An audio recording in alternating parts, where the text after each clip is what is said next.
everybody, welcome to another episode of Purple Insider presented by FanDuel. Matthew Collar here after day 6 of Minnesota Vikings training camp. Now look, I'm going to preface all of the data I'm about to present and the passes that were thrown by saying this. It was a veteran day for a lot of the best players. We didn't see any of Justin Jefferson or Jordan Addison or Josh Metellus or Andrew Van Ginkel, a couple other guys as well that are veteran players. So we didn't see a lot of the star players on the field. So ones versus ones and twos versus twos was kind of just gestures at the field, like some mix of those guys. A lot of the, threes were kind of playing up and things like that. There was one guy that actually did stand out to me, who's been kind of with the threes, and it was a non-padded practice. So this was just in shells, and I don't want to call it an unserious practice because they still did some work, but there were not many throws made by either quarterback. So that's the preface, but there is a rookie who keeps stepping up and keeps shining that I want to talk about. There is a huge contract in the National Football League that is relevant to the Minnesota Vikings. And my friends, for the first time ever today, a little later on the show, long snapper Andrew DePaola. I talked with him after practice for 15 minutes. We had a great conversation about long snapping, his role, Matt Daniels, Will Reichard. So you're going to want to hang around for that as well. So let's dive into the quarterbacks first, and we'll go through everything that happened, because even when it is not the most intense practice, we're still going to keep up to date on the reps and the performances by both QBs. So let's take a look where today each quarterback threw all of 8 passes. That was it for today's ball game. And each quarterback completed 5 of them. And for Kyler Murray, 1 was a positive, and they did a lot of red zone, and 3 were negative. I'll go through some of those. And for JJ McCarthy, he had 2 positive and 3 negative. So I'll go through those couple of highlights for JJ McCarthy, and both guys had a lot of routine throws on the day in this unintense practice, where the way at least Kevin O'Connell has presented it, which I believe him based on the past, is that he's setting up for Wednesday to be a very, very intense practice. So we should learn a ton about the quarterbacks tomorrow. So you'll have to tune into the show then, but we'll go through today in the details. I know there's a Kevin Seifert tweet out there. I did not track that part of practice because anytime it's one-on-ones, then I don't write this down. This is either 7-on-7s, 11-on-11s at full speed. That's it. So there was a red zone one-on-one drill where McCarthy threw it out of the back of the end zone and just was wildly inaccurate a couple times, but I'm not writing down every single one of these drills, just the reps that we can really watch the entire team play against each other, because those one-on-ones can be, I don't know. Like, it was a couple of bad throws, but they're not ones that I'm putting too much emphasis on in the quarterback competition. Just in case you see the tweet. Let's start with JJ McCarthy and his highlights today. Then we'll go through the grid. He had a red zone touchdown that he threw to Deshaun Jones that was very nice. It was in between defenders. It was pretty much in rhythm. He got from one place to the other with the reads, and then bang, right into Deshaun Jones, touchdown in the back of the end zone. Excellent throw.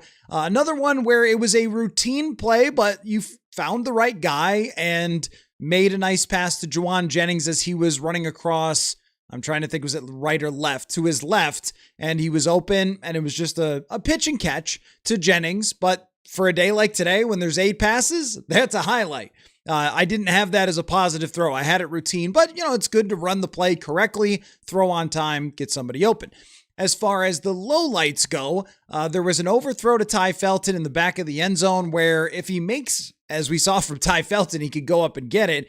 If Murray even makes a decent throw there, if it's accurate, then he would have caught a touchdown in the back of the end zone. And just overall, there were only 2 touchdowns on 6 passes in the red zone for Kyler Murray, so not ideal there.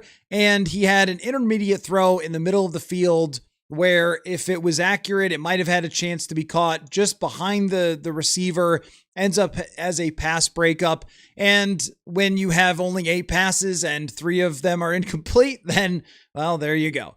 So it was not any sort of horrendous day for Kyler Murray, as it wasn't any sort of great day for Kyler Murray.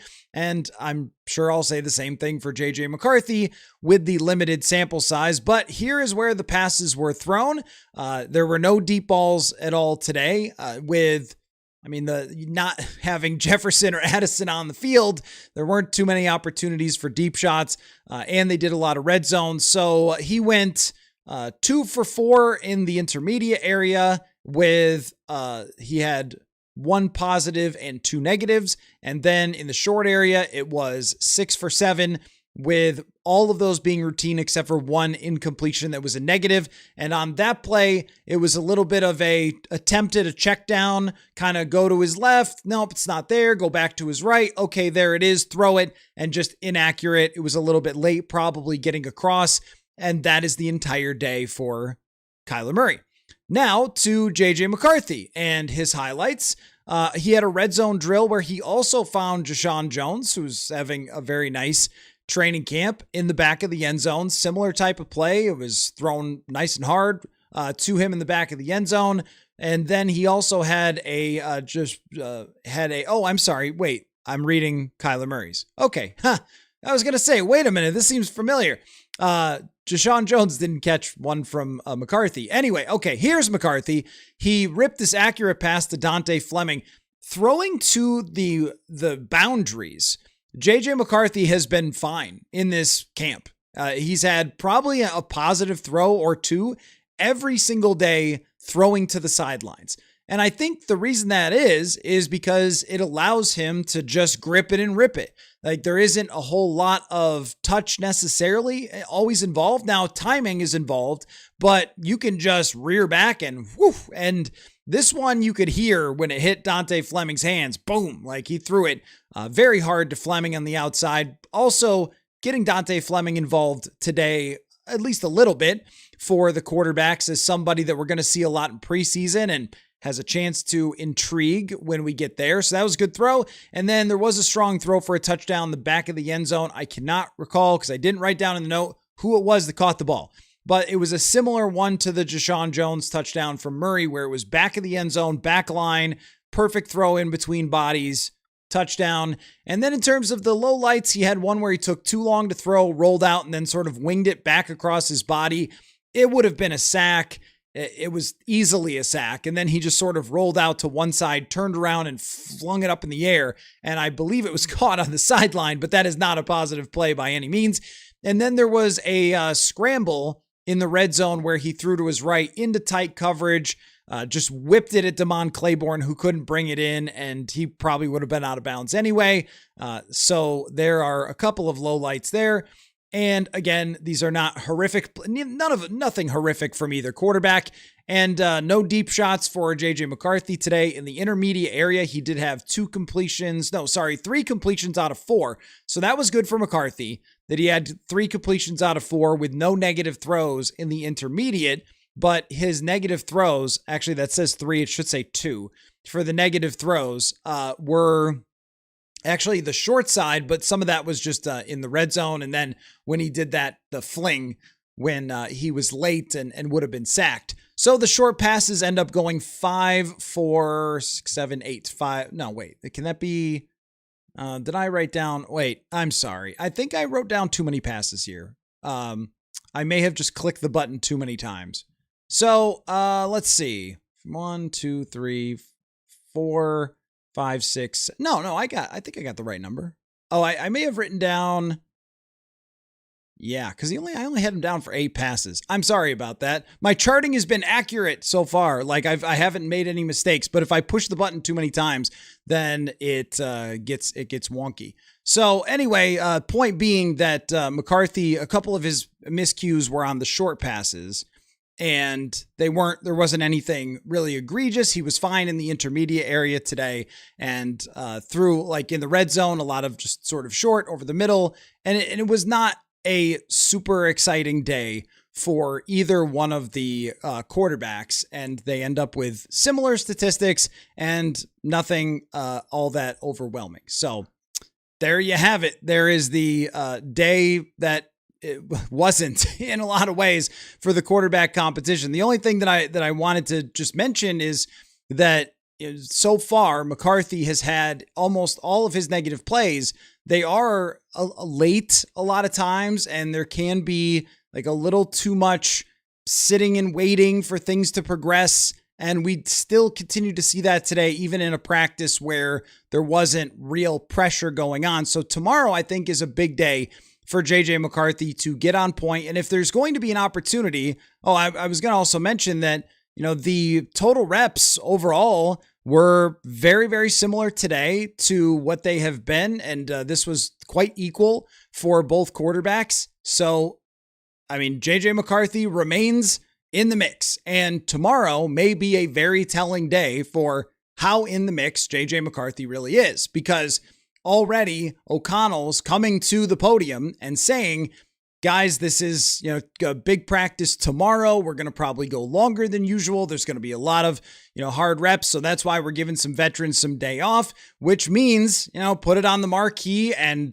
get ready to watch every single rep to see where these quarterbacks stand in a practice that is leading into an off day, where O'Connell has generally pushed the team hard right before the off days like they did on Saturday, and now that's going to happen tomorrow on Wednesday. So no progress is the way I would describe this, just in terms of an overall analysis of what happened. No progress for either quarterback to, if it was neck and neck, which I don't think it is neck and neck at the moment, not by the reps or by performances. But if it was, then it wouldn't have moved the needle really at all. So let's go to a couple of other things today, a couple other notes. Let me get my notes. There we go. A couple other things that we saw. So the rest days I mentioned for a bunch of veterans. Dominique Orange, Damon Claiborne, and James Pierre were all back. Good news there for the health, because when you see two of the rookies from the draft class now practicing yesterday with the first day of pads, you go, is everybody okay? Turns out that they are, and James Pierre back as well. Now, here's the rookie that shined. It is Chuck Demmings. He had 2 pass breakups today, one hilarious celebration where he had a PBU in the back of the end zone. Then not only did he do a too short signal, but he pretended to hop over his too short. So he put the hand down too short and then went, yeah, like I'm jumping over the person, that they are that short. And of course, drew laughs from us and from the onlooking fans as well. But the fact is, he was breaking up a pass, and then he had one later in practice as well. So that one was in the red zone. There was another one during 11 on 11.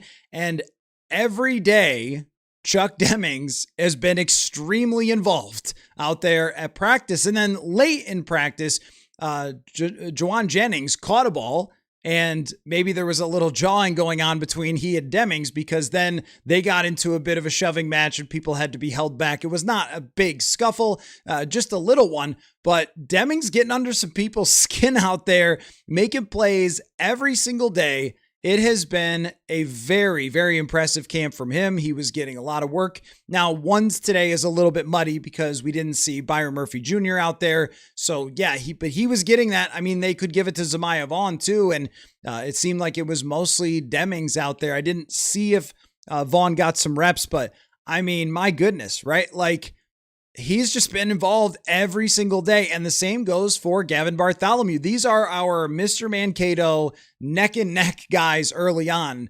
Bartholomew coming back from the injury, Demmings being a 5th round draft pick out of Stephen F. Austin. This is what Mr. Mankato's are made of, my friends. And well, it is early.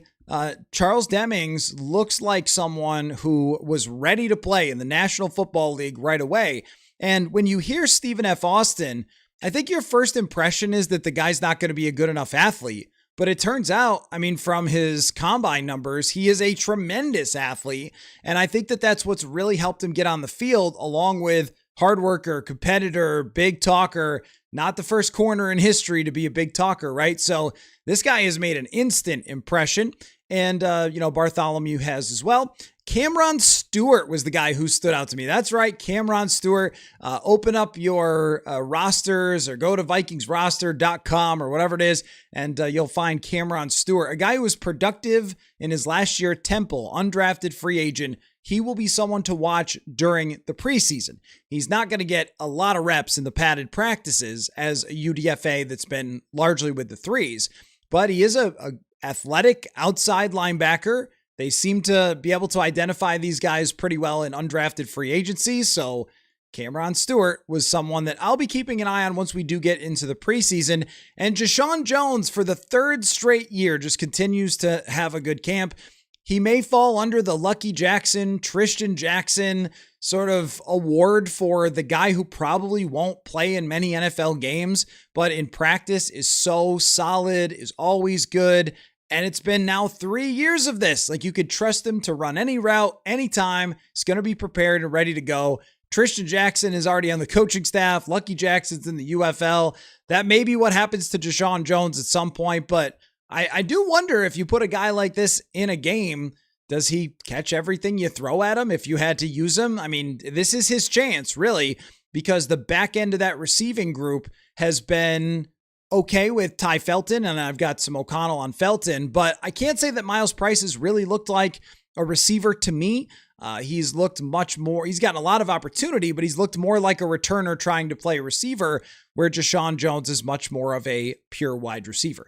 So there are the notes for today. Now I want to get into a couple of things that Kevin O'Connell said at the podium. The first, I asked him about Kyler Murray and learning the offense and how he goes about evaluating Kyler Murray with how far he's come along in the offense. And here was his answer. Talk about Kyler learning and picking up the offense. Like, how do you evaluate that with only, kind of a handful of reps that he can get? How do you evaluate how far along he is in the offense?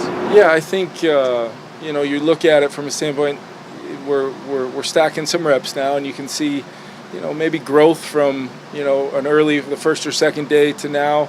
Because the beauty of our offense is there's a lot of layered learning to it, where one coaching point from an early install, it will apply to how decisive you can be making a decision, or your timing or your accuracy you're throwing the football with, and he's shown improvement every single day, and most importantly just the comfort level that comes, I think, with all the hard work he put in over the summer after kind of being exposed to a lot of this stuff in the spring.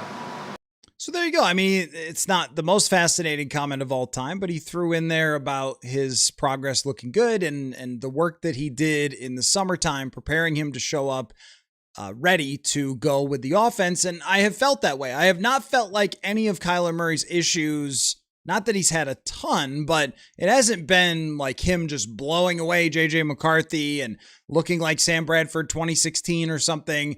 I think it's mostly just been, can he progress quick enough? Can he get to the right spot? Can he throw the ball accurately? Through the different days, the actual throws have been sometimes very, very accurate, and sometimes looking like it wasn't quite on the same page with the receiver, or didn't quite, see where the defender was, or something like that, that they're going to work out through the rest of camp and see where we're at.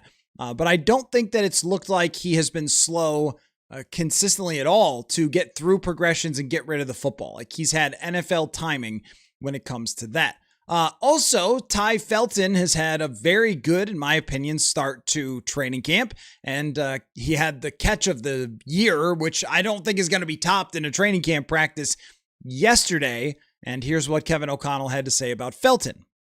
Yeah, I think I was just talking to him actually in the walkthrough. He's, obviously everybody sees the one-handed catch yesterday, but I thought the route itself to get the separation that he did, his understanding of the details of things, I think he has a better plan at the line of scrimmage. This year, a lot of times, when you get a young player that's as fast and explosive as Ty is, it takes them some time to understand, defenders, especially knowing the juice that he has. They're not just going to let you have a free run. You're going to have a plan. You're going to have to get on an edge, and save the space required while hopefully activating that explosiveness. He's been really good at the top of routes in transition, and then, Ty's working every single day on catching the football, because he's going to get open. He's going to have some opportunities, especially knowing the other guys he's in the huddle with and how much coverage that they dictate. But he's off to a really good start. Now, like I talked to him today, it's putting it all together and continuing to show up, because he's showing up every day in some capacity. Felton has made some noise there as wide receiver 4, and it will be interesting to see how he performs in the preseason and if he can make a case for himself to be on the field as we go into the season in some type of role. I mean, I think he's done enough to at least catch everyone's eye in these first couple of games, but then where he takes it from here, is he consistent throughout the rest of training camp? Does he make catches every single day, or is it going to be every so often? And we notice him because that was kind of the case last year, that every so often we would notice Felton and then it would kind of go away. But he's gotten a lot of work so far this year. There is some news relevant to the Minnesota Vikings wide receiver room, by the way, that Zay Flowers signed a 4-year, $140 million contract extension. And what is it, longtime Purple Insider listeners, that you guys think that I'm going to say about this? I am going to say draft receivers, because they are very expensive. Zay Flowers is a good receiver. He is certainly not a great wide receiver. And you are talking about now upwards of $30 million per season. And also, this sets the bar potentially for Jordan Addison. Now, we have heard no buzz whatsoever about Jordan Addison in a contract extension. He was asked today about it. He said, I'm just trying to be where my feet are. I'm just trying to be at practice every single day and do the best I can. So there wasn't any real type of comment from Jordan Addison about whether he wants an extension. He has not been sitting out any practices, as we see people from his draft class start to get extensions. And Flowers was drafted the same year. JSN was drafted the same year. But you have Jordan Addison going into this season pretty unclear, though they did pick up his 5th-year option.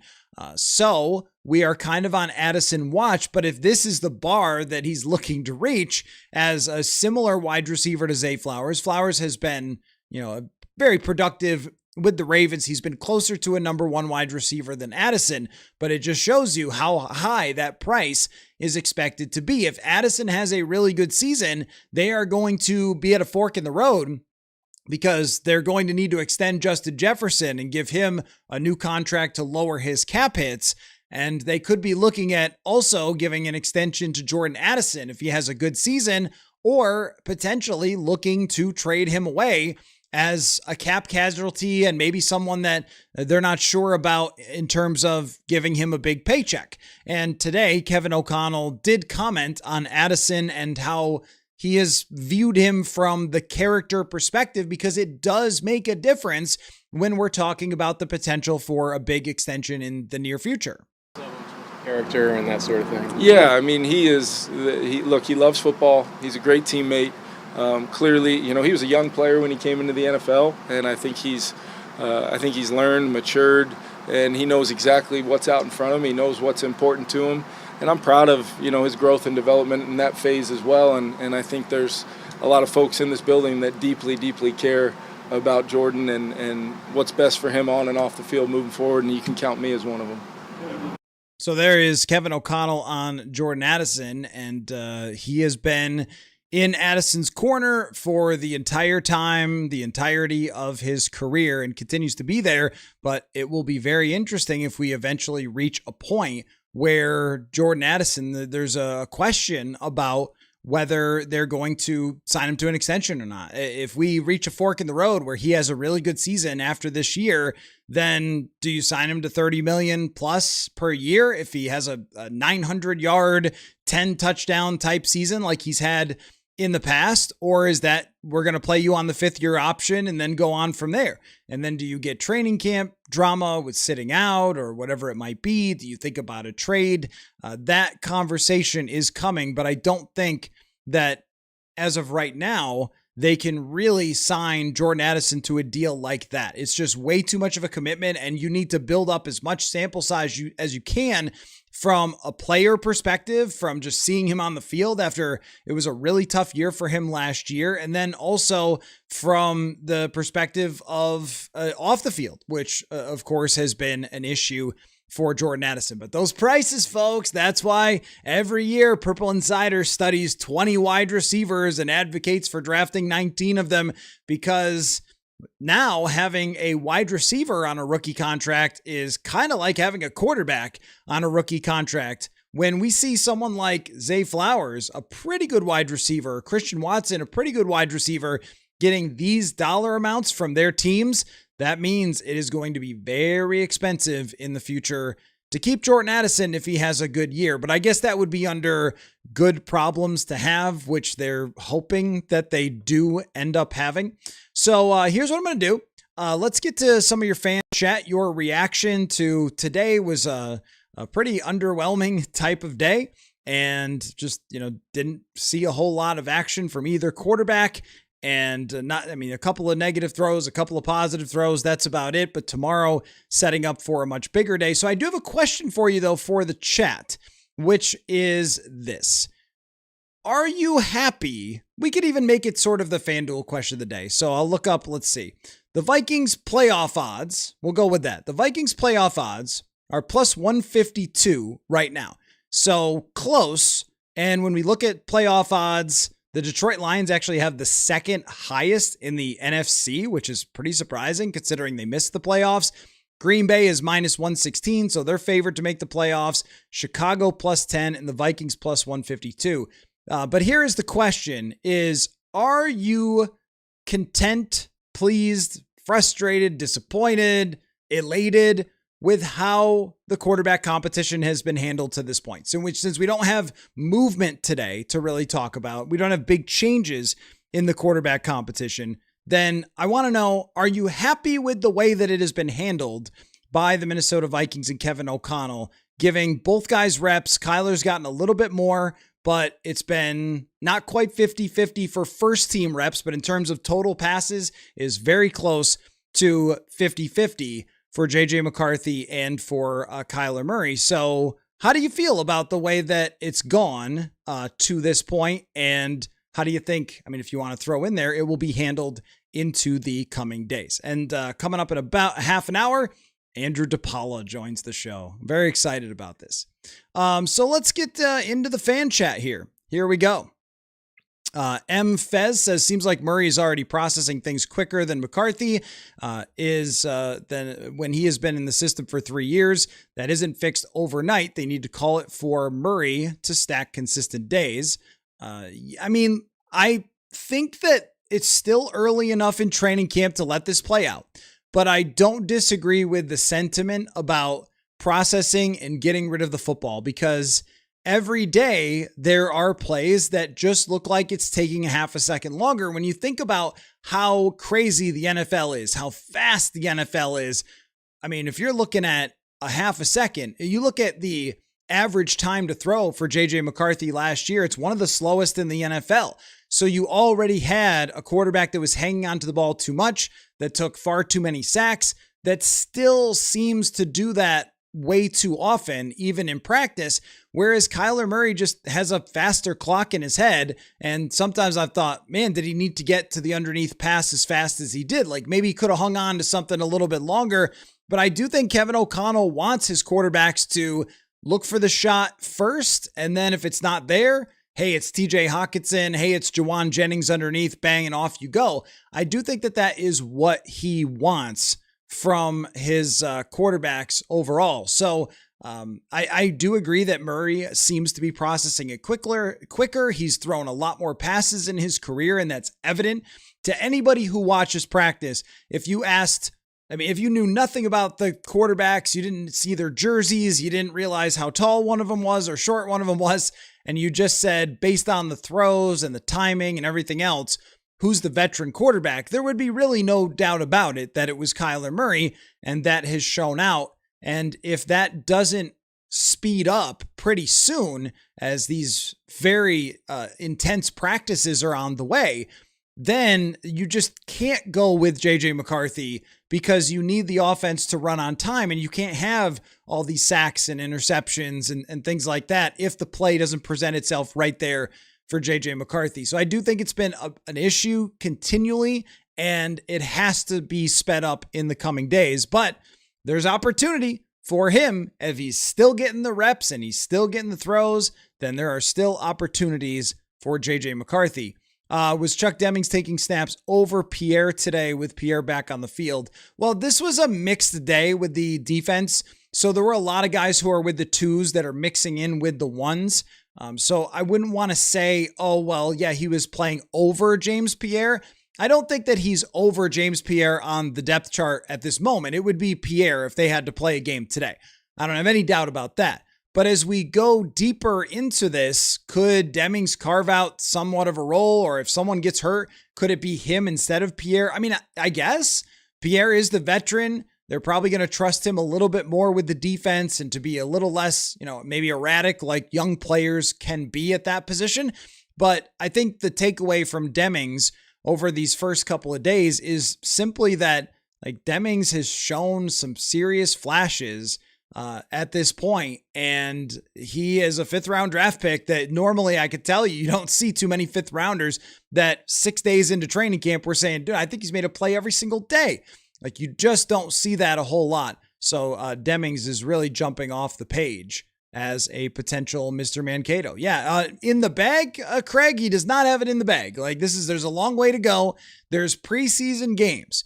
And that's where someone else could potentially emerge. And Gavin Bartholomew, if he catches 3 preseason touchdowns from Carson Wentz or something, we could be talking about, hey, this is the future tight end or whatever. But when you consider that Demmings has the story, the FCS, the personality, that he clearly is not afraid to talk any trash out there and back it up and all that sort of thing, such a likable personality. And he's playing at a high level, and the coaches seem to be talking him up, which they often don't with rookies. And the teammates seem to be talking him up, which they don't always with rookies. So if what we see and what we hear is matching up, we might have a Mr. Mankato, but we'll see.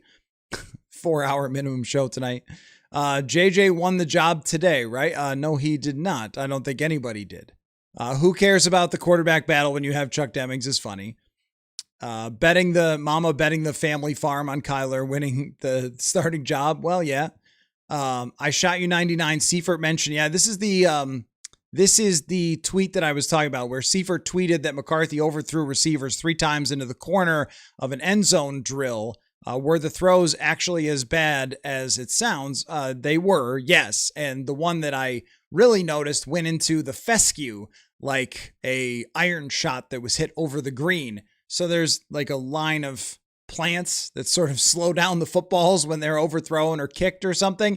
And it went, and that's, I don't know, that's maybe 10 yards behind the end zones. It went into that. It was a pretty high and wild throw. But this is what I always worry about a little bit when it comes to social media, and why I try not to post much from practice onto social media, because we're breaking down everything in a lot of detail here on the show, which is the fact that one tweet from a kind of warm-up drill on a couple bad throws can really shape the way people think that the entire practice went. It was fine for JJ McCarthy. There were a few moments where he was a little late on stuff, and there was a couple of good moments where he ripped some throws, and it was not really a practice that was consequential. It was sort of a in-between, hey, let's get a sweat up today, but tomorrow's a big day for everybody. And that one drill with a couple of bad throws. I mean, if we watched every player and if they made a mistake in a drill like that, I mean, that would be pretty harsh, right? Like corners get roasted in those drills. Receivers get held onto and, don't always succeed. One-on-ones for offensive linemen can sometimes result in someone getting bowled over. And then we think that guy's terrible. Like it happened to Garrett Bradbury, I think in 2018, where he had a bad rep, and we were like, is he not going to start? And it was just a little too much. Like, I know that he did get bowled over sometimes, but he ended up starting for years for them. So I think it's like, that's why I don't try to track those types of plays, is because of that. Nick said, can we talk about, JJ overthrowing air today? Yeah. I mean, you're right. Like, that's the thing, is that everybody, okay, so yeah. There were more people that were there. Someone was yelling. I did hear someone yelling, I think at McCarthy maybe. And I do recall the audible groan, yes, when he had those throws that were nowhere near accurate. And I mean, how much do you really make of it when we do know that JJ McCarthy, I'm just saying that I don't put it into my evaluation all that much when it's just a drill that they're doing. But when we've talked about JJ McCarthy, how much more accurate can you get is always a question that we've had. How much can you really improve your accuracy? And when you see something like that, you're like, well, if it was Kirk Cousins and he had a couple bad throws in a row, we would never talk about it. We'd just be like, oh, come on, Kirk, get it together, buddy. But when it's somebody who's struggled so deeply with their accuracy, it does stand out when you have something like that happen. Of 3 guys to the back of the end zone should be pretty routine, and it's flying over their head. And your issue when you play in real games is it's flying over their head. Yeah, but I didn't make a lot of that overall. Boz, there's been something on my mind about the whole quarterback battle. What's the point in K1 playing? Because in my head, it doesn't make sense to just play. It doesn't make sense to just play JJ. And if you suck, nice, then draft. Just don't want to be 9-8. Like, I totally get where you're coming from, but you have a team that was 9-8 last year with terrible quarterback play, has a lot of the same players that are back, a lot of promising young players that have shown out already, the best defensive coordinator in football, an offensive mind who went 31-11 with 2 veteran quarterbacks as his starters. And you just want to sort of say, the hell with everybody else.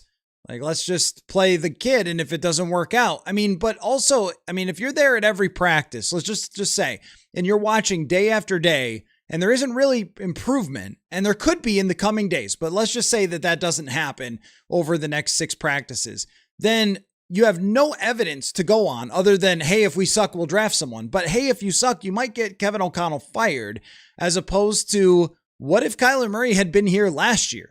What if the division has 2 quarterback injuries? There are so many things that can go right, and guaranteeing that they'll go 9-8 is bizarre to me, because the Seattle Seahawks were projected to go 9-8 last year. The 2023 San Francisco 49ers, what were they expected to do with Brock Purdy? Were they expected to go to the Super Bowl? Like, a lot of things happen in a season where you play the NFC South, where there was another big ACL tear. One of their guys, Walker, who's a first-round draft pick for them, just got hurt. The NFC South is starting 2 bad left-handed quarterbacks. You have a young quarterback in New Orleans. You have a bad quarterback with the Carolina Panthers.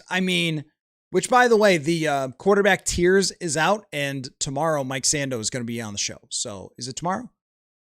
I think it's tomorrow. Yeah, I have an interview scheduled with him, but I think it's tomorrow. Anyway, I think that sounds right.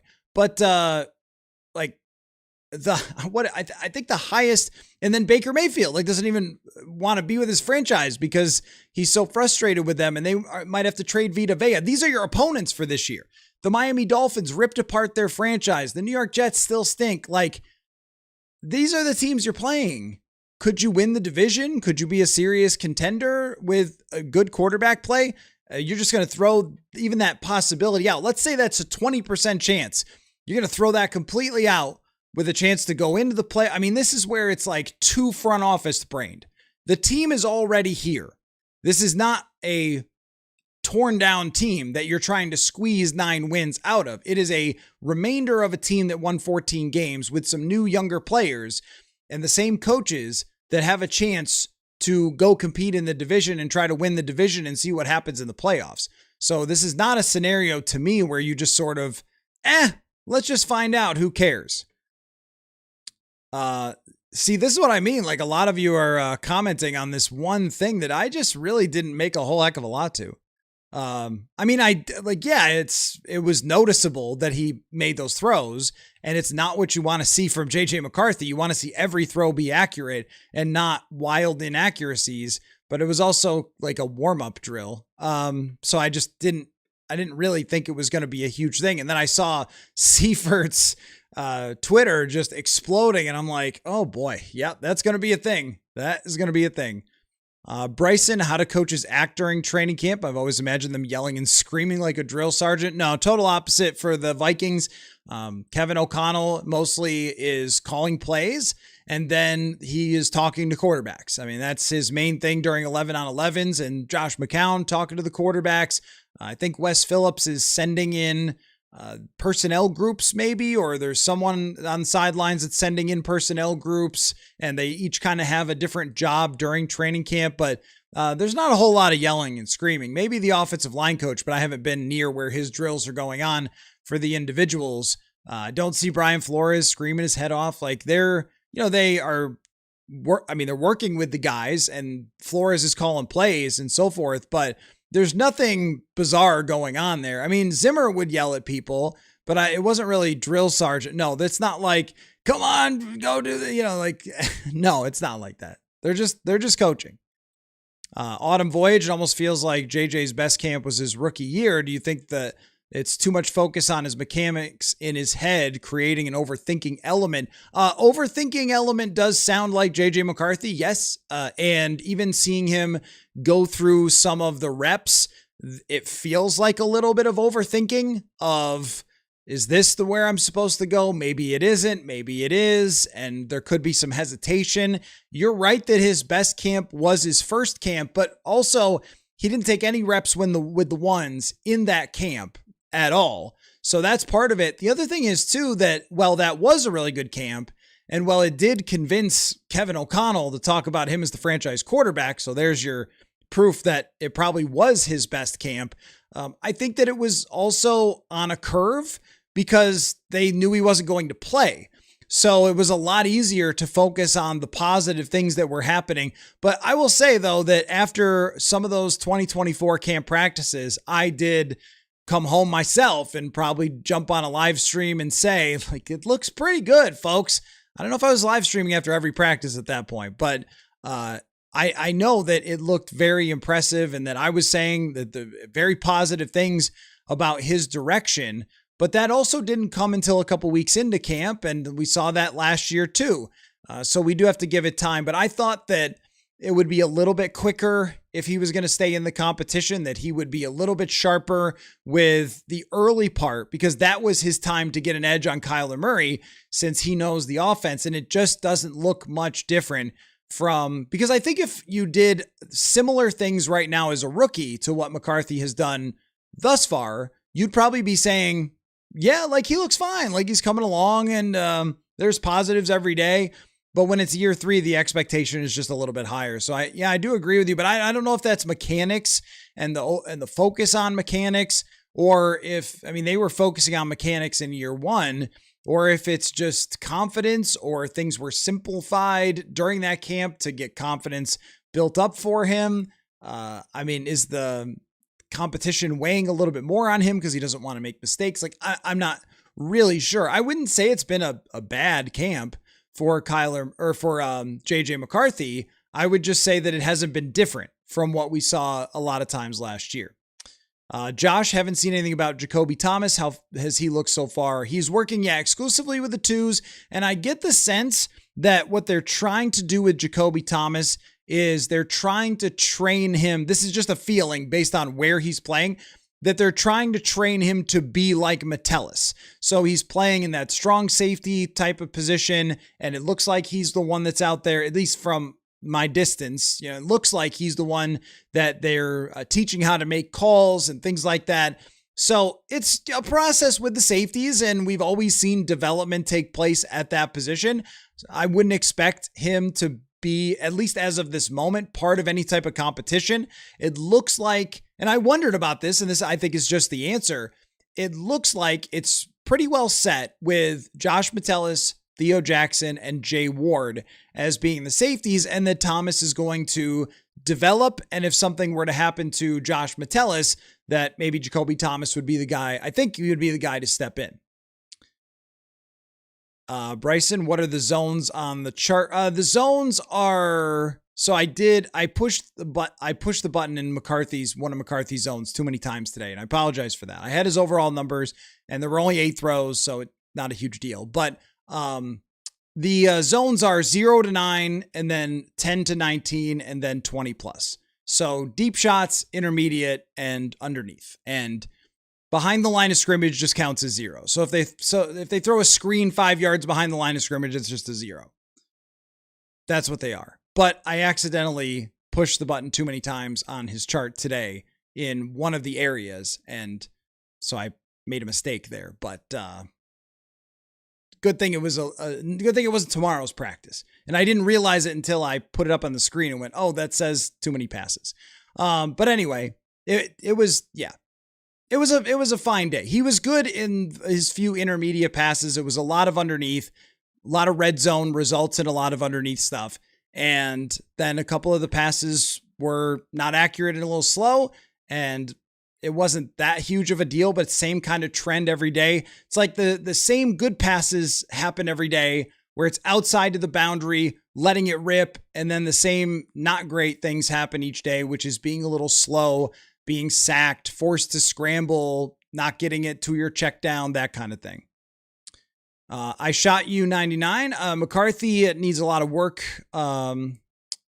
Needs a lot of work on a lot of things. But I feel like the red flag for me right now is processing speed and getting the ball out quicker than over his throwing ability. Would you agree? Yes. And I will continue to go back to what Mike Renner said to me when I asked him, hey man, can you watch some tape and tell me what you see? Because Renner, who works for CBS, used to work for PFF, is, I think, one of the best tape analysts that I've ever met. Honestly, he's really, really good at it. And what he said was that he felt like McCarthy's eyes were not getting to the right places fast enough. And then when they did arrive there, he was trying too hard to just rip throws as hard as he could. And I think what we're seeing is the correction to that with a lot of the checkdowns and underneath stuff and sacks and throwaways, which is instead of, oh, I missed where I was supposed to go, I didn't get my eyes there fast enough to make the read, let me just whip it anyway, which there's a few plays against Chicago and Baltimore where you can really see that happen in real time. Like, oh, he was looking in that direction. There's one against the Packers too. He's looking right in that direction where he's supposed to go, but he doesn't really see it with the defense or believe in it. So he waits. And then, oh, actually that was where I was supposed to go. Throw it as hard as possible. Well, it seems like in this camp, it's, oh, was that where I was supposed to go? No, it wasn't. Okay. Scramble, throw it away, scramble, check it down 2 yards, that kind of thing. So I think that that's what we're seeing when it comes to the processing speed. But I do want to give more time because it is still a limited sample size.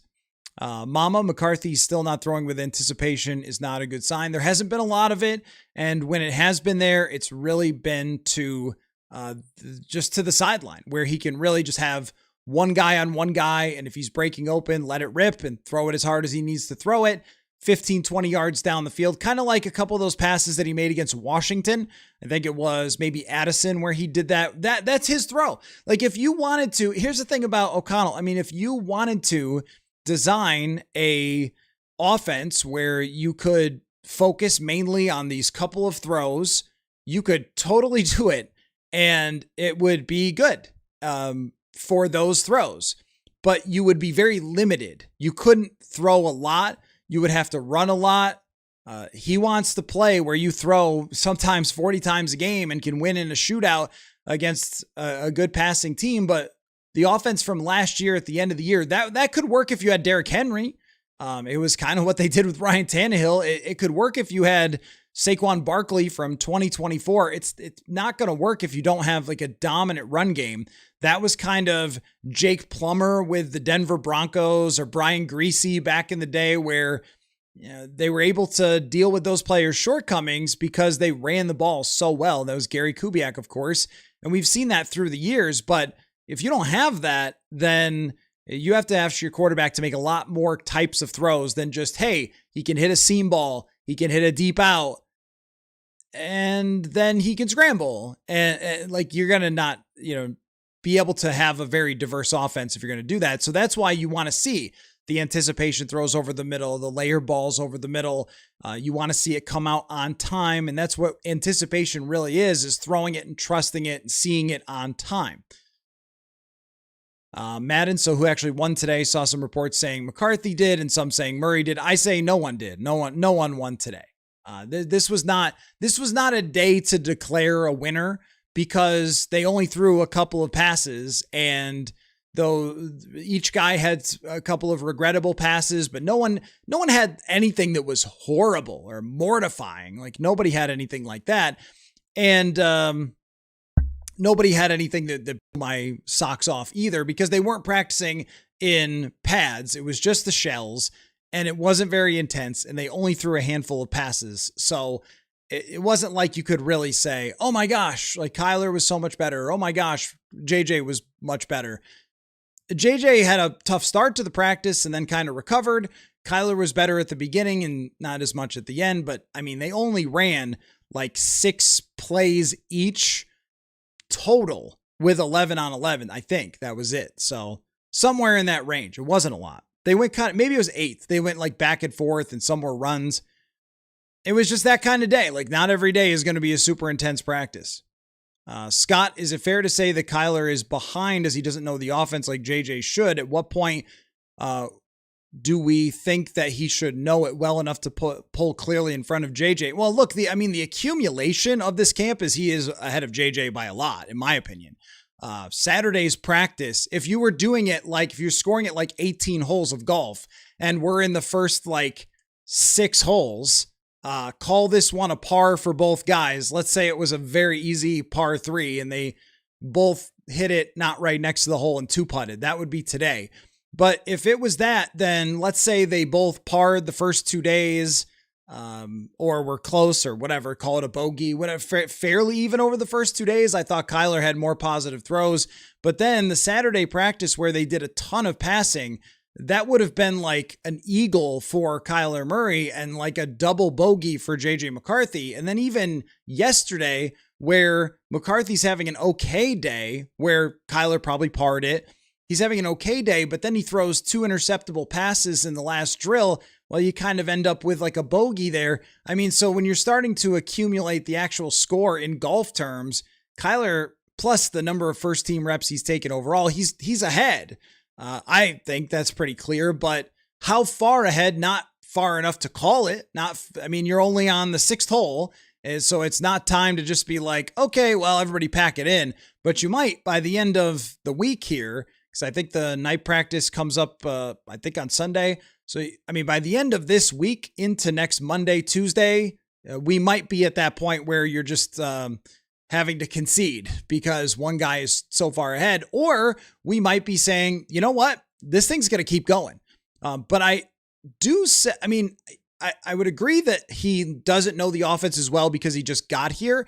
But if you were asking which guy is playing like he knows the offense better, I would say it's Kyler, at least in its timeliness.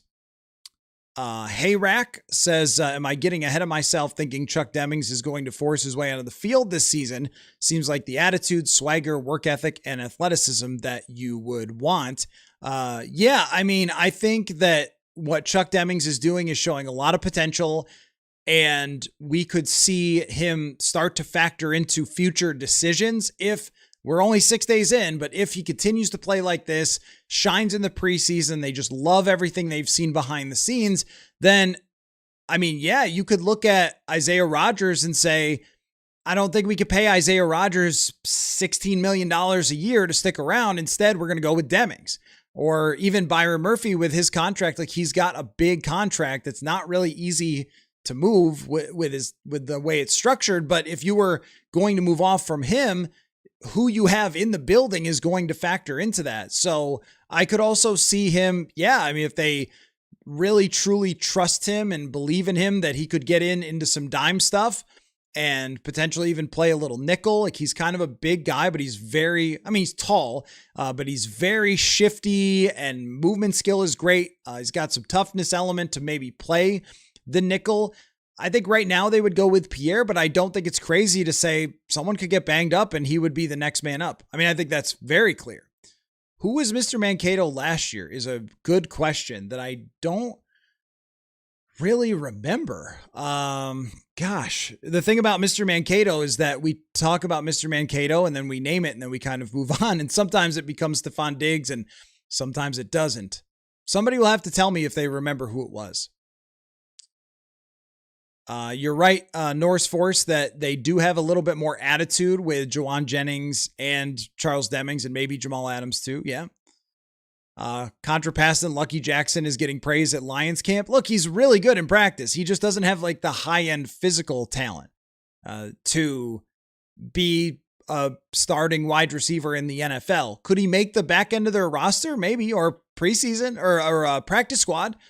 I was actually a little surprised the Vikings didn't continue to have him on the practice squad last year. So, maybe crazy overpay for Flowers. I mean, it's what it is not necessarily overpay. It's market pay, which market pay is a lot for wide receivers these days. And that's why the decision on Addison is going to be very interesting. Kay says Kyler is always in the high teens or 20s. That is below average. His best year was 11. You talking about the quarterback tiers, or are you talking about his quarterback rating, or what are we talking about? Because the quarterback tiers, he was 23rd, but he was behind Bryce Young, which I was like, I don't think so. I mean, when Kyler went 8-9 with Arizona in 2024, he did it with a much better team. I mean, it's the thing about quarterback tiering him right now is that he only played 5 games last year. Coming out of 2024 into 2025, he was 15th. So he dropped 8 spots without really playing a whole lot of football. So, but he's always been in the range from 10 to 20. He's often been a third-tier quarterback, and there's a big chunk of third-tier quarterbacks that I think it's fair to put him in. I do think he's a better quarterback overall than Bryce Young. I think he's more talented. I think he's had a lot more success than Bryce Young, and I don't understand how he's ranked behind him. But the rest of the rankings are, I thought, pretty solid, from the NFL executives to Mike Sando, and where JJ McCarthy and Kyler ranked made a lot of sense based on their recent histories. Purple Kool-Aid Flowers, I think, did give a little bit of a headache to Baltimore. You'll have to Google that. Beaver's friend says, interesting Mr. Mankato question. What percentage of Mr. Mankato winners have turned into starters, say, since 2000? Well, I think it just started in like 2013, I want to say, with Mr. Mankato. So it hasn't been going on forever. We don't have tons of data on it. But the answer is it's been a hit or miss. It has been a lot of guys who are special teamers. Najee Thompson, Dan Chisena. There was, what was the guy's name? The Marion Flash, the tight end, Dylan, was that his first name, his last name? So a lot of the guys have not turned into big time starters, but then of course Diggs and Thielen were kind of the originals and they turned into stars. So I guess we'll see. It's a little bit different when the guy is a draft pick though, probably, than, because we'll give Mr. Mankato to the deepest UDFA that makes the team. Redmond would have made a lot of sense to be Mr. Mankato when he made the 53 2 years ago. I don't know if we officially named him that, but that would have made a lot of sense. So he's turned out to be really good, but that's kind of, if you think about just the deep UDFA type guys, those are the ones that usually end up with that, and they don't always turn into big starters. Purple Kool-Aid with Robinson's extension, what Gibbs has got to get now, first round running backs are going to make sense again.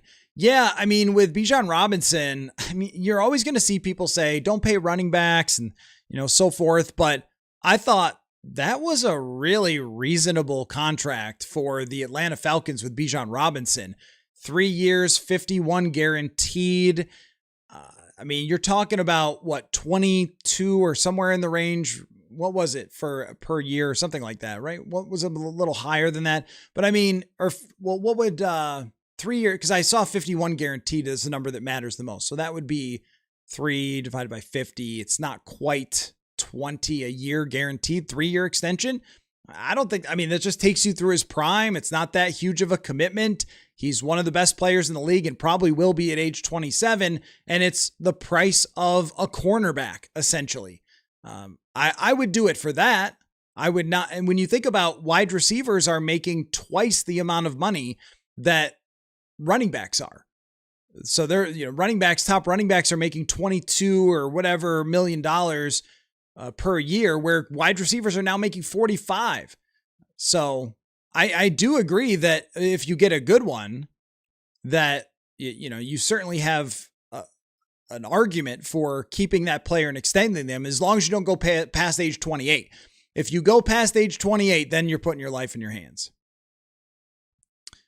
I don't know. Did someone say something to McCarthy that got him upset? I don't know. Joker, when do we trade for Vita Vea and sign Leonard Floyd? Well, if the defense keeps looking really good and they feel good about Kyler Murray, maybe it could happen soon. Beaver's best friend, hoping that Claiborne turns into something. We'll see. I think it's going to take some time, though. I mean, I think that everyone sees the skills and wants him so bad to be the guy, but I think it's just going to take some time. Autumn Voyage for the FanDuel question of the day. How did they handle it? Liking the outcome for both of them? No. Oh, so you're good with how it's been handled. They've given JJ McCarthy a fair chance, but you're not loving the outcome because you wanted more from, I assume from McCarthy. That makes sense. Okay, let me get you a little message from the sponsors here, and then Andrew DePaola, my conversation with him after practice, and we'll get back to your questions and comments after that. So hang around, enjoy this long snapper interview, and then we will get back to what you guys had to say about today's practice and much more. But let me tell you about Brooklyn Betting. Talk about a great partner to have for the show. It results in me sleeping much better because I got a bed from Brooklyn Betting. It's called the Aurora Lux, which I know sounds super classy, but it's actually cost effective and also built really, really well right here in the USA for long-term durability. This is not some sort of like disposable type of mattress that you just buy on the internet. No, this is really, really great American craftsmanship. And we switched to the Aurora Lux from Brooklyn Betting because honestly, my spine was not feeling great. I do a lot of this, sitting here and podcasting, and I need the back to have good support. But it's been great, and I got a lot of energy, as you guys have seen during training camp. And what I like about Brooklyn Betting is that it's not one size fits all. They offer mattresses for everybody, every sleep style, even in hard to find sizes. And we were able to get exactly what we want. And even if we didn't, we would be able to bring it back and either return it or swap with their 120-night comfort trial. So a great deal here for you if you're a listener to the show. BrooklynBetting.com, 30% off site-wide with the promo code PURPLE. That is BrooklynBetting.com, 30%. That's a ton site-wide if you use that promo code PURPLE. And what I like about Brooklyn Betting is that they went the extra mile to make sure we got exactly what we wanted and showed that they wanted us to use their mattress. And when someone shows you that they're willing to take the extra step, it means a lot. So if you're a hiring manager, you are looking for people to show you they really want your job, they really care. And that's why you use ZipRecruiter as a way to stand out from everybody else and find those candidates that are really interested in your job and not just applying for the heck of it because they saw it somewhere random on the internet, right? So the ZipRecruiter has a new feature that shows you the most interested and qualified candidates first, so you meet the right people faster. And that's really important because they have powerful matching technology that gets you the qualified candidates, and they tell you in their own words why they are so interested in the job. It's no wonder that ZipRecruiter, #1 rated hiring site. You could try it today using ZipRecruiter.com/audio. 4 out of every 5 employers who post on ZipRecruiter get a quality candidate within the first day. Try it for free. ZipRecruiter.com/audio. Meet your match on ZipRecruiter. Okay. All right. I'm very, very excited about this. Good conversation right after practice. Right outside the field at TCO Performance Center with Minnesota Vikings long snapper Andrew DePaola. Enjoy. All right, we welcome into the show very special guest, Minnesota Vikings long snapper Andrew DePaola. Welcome, sir. Great to have you on the show. How are you? Thanks for having me. I'm doing well. Here's where I want to start with you. When you look around now at your age, we're about the same age, and you make me feel like pretty young. Oh, there's a guy who's playing on the Vikings who's basically born in the 80s. So, these guys who are running around born in 2003, they're not that far away. But do you look around in training camp? You get to hang out with the family afterward. You're walking around. Do you have a moment like, hey man, this is pretty cool? I think I'm constantly reminded of that. I think one day I'll look back and look at it and be like, wow, this was pretty cool. But like being in it, it doesn't feel like I've been in it that long. Mm-hmm. I still feel like that kid that's trying to make the team, that's taking every note, that's making sure I'm hanging on coaches' every word. I still feel like that person. So just to come out here for me, I know I get the reaction sometimes from some teammates like, wait, you rookie year was when? So, Right. but I mean, no, it still feels the same to me. At what point, though, with this franchise, because you had been with a couple of different teams, and then once you got here, things settled in for you. Like, at what point, and I know I'm never comfortable, I'm in the NFL, but were you like, yeah, this is kind of my team? Man, great question. I think when I was first voted captain, I think you get that vote of confidence from your teammates. It's like, okay, I've been recognized, I've been seen by my peers, the guys that I'm with every day. Mm-hmm. That was kind of a moment for me where it was like, oh wow, like I'm a Minnesota Viking, Mm-hmm. And I think going into year 7 here, going into year 7, like 2 of my kids have been born here. My daughter's a huge Vikings fan. Both of my sons, huge Vikings fans. I think having the support of your family like that when they're truly Vikings fans kind of cements us a little bit. Yeah, for sure. And your journey is so interesting because you were, a quarterback in college, mm-hmm. right? Yeah. How did you go from quarterback to long snapper? Like, was there a day where you threw it in between your legs and you were like, that was dead on, I should try that again? I mean, what was it that inspired? Did someone say to you should be a long snapper? Like, what inspired that? I think, funny thing, it's not that different, right? Throwing a football overhand mm-hmm. and throwing it between your legs, it's very similar mm-hmm. thing. It's like everyone always asks me, like, who would make the best long snappers? I'm like, well, start with quarterback. Right. They know how to throw, they have the release down. So, but no, I mean, I think in college you're always looking for that backup, that emergency snapper, and I always wanted to do everything that I could for the team. I was a quarterback in college. I played wide receiver. I was a holder, long snapper. Just whatever they needed, I wanted to jump in and do it. So it's kind of something that always came a little bit natural to me, mm-hmm. something I could do. And so then in college, when they had those post-practice tryouts, if you will, it's just something I've always been able to do. And my special teams coach in college and head coach just encouraged me to keep at it and keep doing it. And one day during the game, I was forced into the role, and we've never looked back. But when did it become real that you could do it at this level? Because, I mean, there's got to be a lot of people who try after practice to long snap. Like, when was the moment where you're like, yeah, I'm a different level of good at this? Man, I think I'm still waiting on that to be that different level of good. I think when you get a shot... You can't say that when you're all-pro. You can't. You can't. You can't do the humble thing when you're all-pro. Well, I think when you get your shot, right, to try out and work out for teams and you go and you hold your own and you're like, okay, this is something that I can do. I'm getting more confident in this. I think when you see that and you compare yourself to other people, it's kind of like, oh, okay, like I might have a shot at this. And for me, that's kind of what it was. I would love to know the details of what makes someone so consistent. Like, what is the technical element? Because, I mean, every college has a long snapper for every single team, right? And I'm sure they would all love to be out here on the field with Justin Jefferson. So what is the technical thing that you were able to master to take you to the next level? Like a detail that you had to work on? Well, first I'm going to say it's going to be your release point. I mean, your release point as a snapper is going to be everything.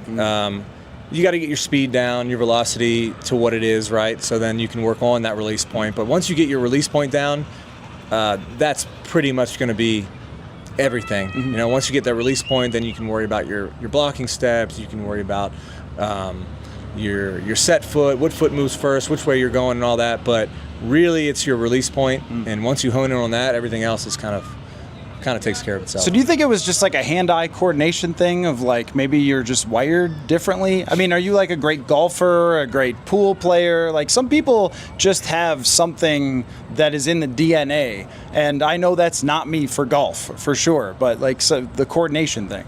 Yeah, I can't speak on the golf. I mean, not a golfer? No, I golf. I do golf. Okay. I can't say I'm a good golfer. Oh, all right. I was gonna be shocked if there was a long snapper who wasn't a golfer, right? You have to golf with the kickers. Yes, absolutely. 100%. They're usually the good ones.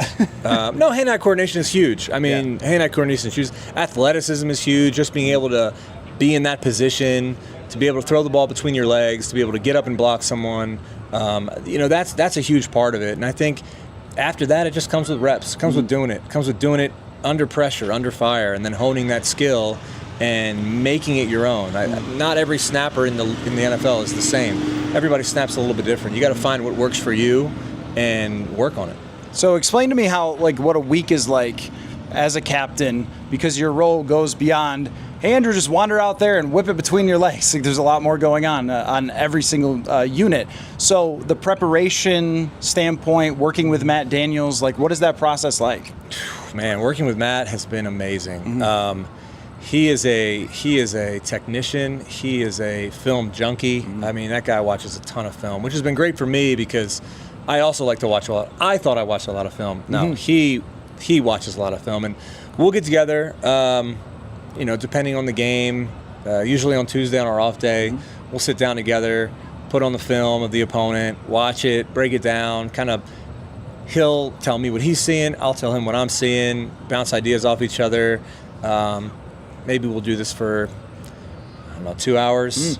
Then on a Wednesday, we kind of put it all together in a practice. What he saw, what I saw. We'll practice. We'll go over practice. Maybe meet a little bit later on what we saw in film. After the Tuesday film.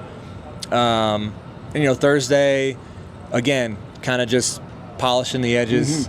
Going over the film with a fine-tooth comb again. And then Friday, you're putting the finishing touches on everything and just kind of putting it to bed and getting ready for the game. Trying not to do too much, but at the same time, you don't want to leave any stone unturned. So what are you looking for on film? I mean, is it different punt rush, or field goal block plans, scouting different opponents that a team's going to use? Like, what kind of goes into that? Yeah, I mean, it's all what you just said. It's personnel, it's people, who they have in there, who they don't have in there. Body types, is it D-stay, is it not, is it their normal rush team, is it a receiver, is it a running back, is it a linebacker, is it a defensive end, all this stuff is going to come into play on what they're possibly going to do and then how you're going to defend against it. You'll look for tendencies, look for what teams like to do, what teams haven't done in a while. So, I mean, there's a lot that goes into it. Probably not enough time on here to tell you everything, but yeah, there's a good amount, and that's why I said Matt Daniels is a film junkie, and it's been awesome. Yeah, no, I would love to hear more about Matt because fans see him in his press conferences with us and so forth, and he has educated me a lot on the ways of special teams, and I mean, there's so many details that go into each play, and also when you see his emotions throughout a season coming in super happy because you executed or devastated because you didn't execute, and just thinking about like the one play down where it's either a home run or a strikeout a lot of times, and that's a unique place for him to be in. And also, I'm kind of fascinated by the fact that he has to teach a lot of people how to play football on his side. I mean, a wide receiver has played wide receiver before, but a wide receiver has not played gunner before, and he has to teach them from day one. So I'm just curious about like how he communicates with you guys and how you feel like he gets the most out of his players. Yeah, I think the thing that really helps him is he is a former player. He's played for a few teams. He knows the techniques. He's done the techniques he's teaching. He kind of gets inside the mind of a player, like, hey, in this situation, this guy's thinking this, he's not thinking this, the team's thinking this, they're not thinking they want to run this. So that helps. He speaks the players' language. He's younger, so I mean, he can relate to the players a little bit easier than a guy who's a little bit older. It's like our age. He's younger than me. Really? Wow. Yeah. So that means he's younger than me too. Yeah. So he speaks the language of the players. He does what he says and he says what he does. He doesn't. He doesn't BS the guys. He talks to them straight, which the guys respect and really like. He has to know all the positions, what they're doing, not just for him, but for their practices. Right. You don't want a guy who's going to take a ton of reps in the game and in practice, but make him do all the reps in special teams. Right. Like he's going to really try and take care of you. But also he wants that skill set to transfer over. So if you're doing something on defense, he's going to try and get you to do that on special teams also. Right. It's like, well, this is what you do for your job. Right. Let's put it on special teams. So he's really thoughtful and considerate of those things, which I think you can see on film. I mean, I think his resume has spoken for itself the last 4 years. I think we've had great units since he's been here, and not only that, but it's been a ton of fun playing for him. Well, I mentioned to you last year in the locker room that you were top of the league in EPA, and I don't think you knew what that meant, No but idea. it was good. And I'll tell you one of the reasons why is that in your room, you have an absolute freak show of Will Reichert. And I think I would love to understand better Will. I mean, we see his kind of understated personality, how incredibly detailed he is, and how powerful the leg is and accurate. I mean, but you've gotten to know him really closely over these last couple years. What is it about him that separates him? There's a lot of good kickers in the NFL, but he is way up in the upper echelon. Yeah. I think the thing that separates Will is, you kind of mentioned it before, his personality. Will is Will. He doesn't try to be anyone else. He doesn't try to be someone he's not. He's Will. He's an amazing human. He's an amazing guy. Great to talk to. We can get away from football and just talk about life, talk about things outside of the game. But then at the same time, he can just turn it back on and be like, okay, I am the best kicker in the league. Let's go out and let's go to work and let's put this on. He has a process that he sticks to. He's not afraid to tweak it if he needs to, what's working for him at the time. But again, his process is his process. He works extremely hard. Yeah. You see him coming out here doing things on the side on his own. That's not just for show. Like, he's really got a purpose behind what he's doing. And that's the other thing. He's purposeful in what he does. Yeah. He's not just out here wasting time watching the grass grow. I mean, he's trying to get better every single day. And it's awesome to see. It's awesome to be able to point out and show the guys, like, look, like, yes, he was first team All-Pro last year, and he's still trying to work. Yeah. He's still trying to get better. He's okay, where was I lacking last year? How can I get better? It's just been awesome to be a part of that. Hopefully I can be a part of it for as long as he'll let me. But me as a guy who's, going into whatever year I'm going into now, I watch him and see what he does and seeing like, okay, well, what can I take and add to my game or my practice repertoire, because he is just so fine-tuned. Yeah. It's been really cool to see. Yeah, Matt Daniels was talking about how he didn't like that his ball had a little bit of a fade on it, so he's been working on that. I'm like, you made every kick, unless there was a wire in the way. So what do you got to change? But, I think that speaks to how detailed he is, and I also think that when someone is understated outwardly, we don't think of them as being competitive. We think, like, throw a Gatorade tank or something, right? But I get the sense from him that he is extremely competitive. Like, I think you said to me last year that, I hope this was on the record that you sent it to me, about like playing Dallas and knowing that Brandon Aubrey's there, and like we gotta show up in Dallas. We gotta show we can kick as well as this guy, right? Like it seems to me like he's got that gene. Without a doubt.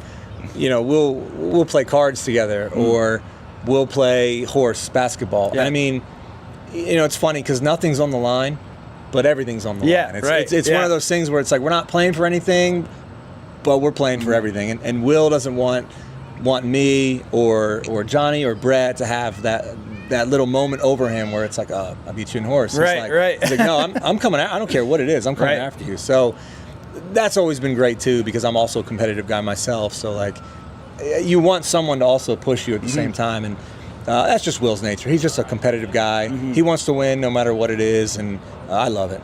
You want to hear a long snapper story? Sure, why not? Are you aware that a long snapper caused the Minneapolis Miracle? You know the Minneapolis Miracle? Yeah, I know the Minneapolis You know Miracle. Stephon Diggs, sideline, touchdown? Yep. That was inadvertently caused by a long snapper.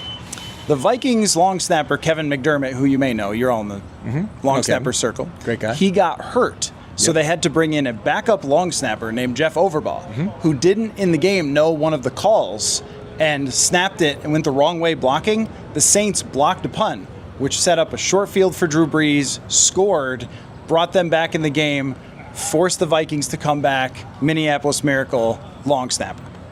Okay, didn't know that. Crazy, right? Yeah, I guess, but I did not know that. No. Funny enough, I was driving during that game, so I didn't get a chance to watch it. But Really? I was listening to it. You heard on the radio. So there you go. There's a little Vikings long snapper history for you. McDermott was great. He was really good. Oh, I love Kevin. Great guy. Yeah. Thank you so much for doing this, dude. This was awesome. It was great to get together. No, I'm glad you had fun. Yeah, I know there's, like I said, there's like technical stuff that can go into snapping. I don't know how detailed My audience people loves want it, me man. to go. My but, audience loves it. Every but detail. Yeah, no, I enjoy talking about it. So Well, thanks so much for coming on, Yeah, dude. thank you. Thanks for having me. Football, right? Am I right? Football? No, that was really good. Andrew DePaola on all the details of long snapping, when it hit him that he was going to be a long snapper. And what really stood out to me there, I think that, I was aware that Will Reichard was very competitive, but it doesn't really show on his face all the time. He's kind of, pretty focused, but Will is a very, very competitive person. And the stuff about Matt Daniels, last year there were some special teams mistakes, and there was one that proved very costly. And I think sometimes that can happen. And a lot of people point the finger at the special teams coordinator, despite the fact that they had a very high EPA when it came to special teams, and say, no, that guy, he's got to go, fire him, don't let him back on the bus or whatever. And then when you hear Andrew DePaola talk about Matt Daniels and how much he puts into it and how much they work together on game planning and every single detail and how hard he has to work to coach all these guys who have never played special teams before, with a team that was throwing a lot of UDFAs his way and not a lot of draft picks over the last couple of years, as often is the case with everything. There's so many more layers to it than most of us actually understand. So that was awesome. Thank you to Andrew DePaola. And I told him after, I was like, man, these people who listen to this show, they love the details, and he gave a lot of them, and how it really works for a long snapper to get ready for a game. He doesn't just trot out there, wing the ball back, and then go home. So Andrew DePaola, captain and a true leader of the Minnesota Vikings. All right, let's get back to your fan questions. And what I threw out at you guys a little earlier was, are you pleased with the way that the quarterback competition has been handled thus far? And Autumn Voyage, the comment, had, I think, a good take, which was, if you're a JJ McCarthy person, then you're totally fine with how it's been handled, but not exactly the results that you were looking for with the big next step, at least as of thus far. So let's get back into the Vikings chat. And I did go back and double check. There was a recount while I was playing that interview, and all I did from the McCarthy chart was, it was one throw I double counted. That was all. So the numbers were totally fine, except for one throw was just double counted. But I was like, what did I do there? How did I end up with 14 throws instead of 13? But that was how. And anyway, in case you were wondering from an hour ago in the video, the charts were mostly correct, except for just push the button one more time. Anyway. All right. So we need a pie chart, says question of the day. I'm happy that they are giving JJ every shot at development, and I'll be unhappy midseason if Kyler seems to struggle with the offense, and he should have had more camp reps. Yeah. I mean, that is the thing so far, that on a day like today, so they totaled between the two quarterbacks 26 passes. That could have been 20 for Kyler Murray instead of 13, right? If it was a normal backup quarterback, because a normal backup quarterback would still be mixing in occasionally. It's not like they totally sit off to the side, but he would be taking, especially in a new offense, a lot more of these reps early on in training camp, which is why I don't think that this can go on much longer unless JJ McCarthy forces it. We have reached the point where today was an inconsequential day, but yesterday was, Saturday was, you've stacked up, a couple of days worth of reps where I would say, Kyler has overall, if we just put all of the reps into a bucket, he's taken more with the first. He has been the better quarterback overall thus far. I don't think anybody has disputed that who has watched every practice, but in the coming days, if JJ McCarthy really starts to close the gap and really starts to heat up and it starts to click, then this could go on for a while, and we could be wondering about that. I will also say that he's played in the NFL before. Daniel Jones split reps with Anthony Richardson last year. It's not like it destroyed him. Once upon a time, Josh Allen lost the quarterback competition to Nathan Peterman and then jumped over Anthony Barr a couple weeks later. Like it shouldn't destroy Kyler Murray, but I get what you're saying. Like when O'Connell talked about the layered learning and how you have to build one thing on the next. Well, if that's how it works, then you need as many reps as you can get fairly soon. Now, right now, they are over a month away from actually playing a football game. There is still time. And we saw Carson Wentz show up at the end of August last year, start 5 games. 4 of them gave him a chance to be in the game. What was it? 2 were separated by 1 score and 2 wins. So, I mean, I don't know, right? Like these are veteran quarterbacks who know a lot of stuff about football that should be able to run the offense. Still, though, you want to know every single thing. Like O'Connell would say, or maybe it was Kirk that had the phrase like where the bones were buried, where you want to know every single inch of that playbook by the time you end training camp. And I don't know how many more practices you can go on with a 13-13 type of split in the number of passes that you are throwing and still feel like you're as confident as you need to be. People are giving me a hard time about the sunburn today. I'll tell you what I forgot to do. And, I think the wife will be unhappy with this, but I forgot to reapply. That was the issue we were a little scrambly today. And I just getting out there and getting settled, and I was working on something and then ran up to the field, forgot to put on that second layer of sunscreen. So I did get a little more, not too bad. I still had sunscreen on, but you can kind of see it here. Got a little bit more. Look, it's camp. It's going to happen. I'm out in the sun the entire time. Although the Vikings have been very accommodating, giving us a tent, but it's still, there's sun.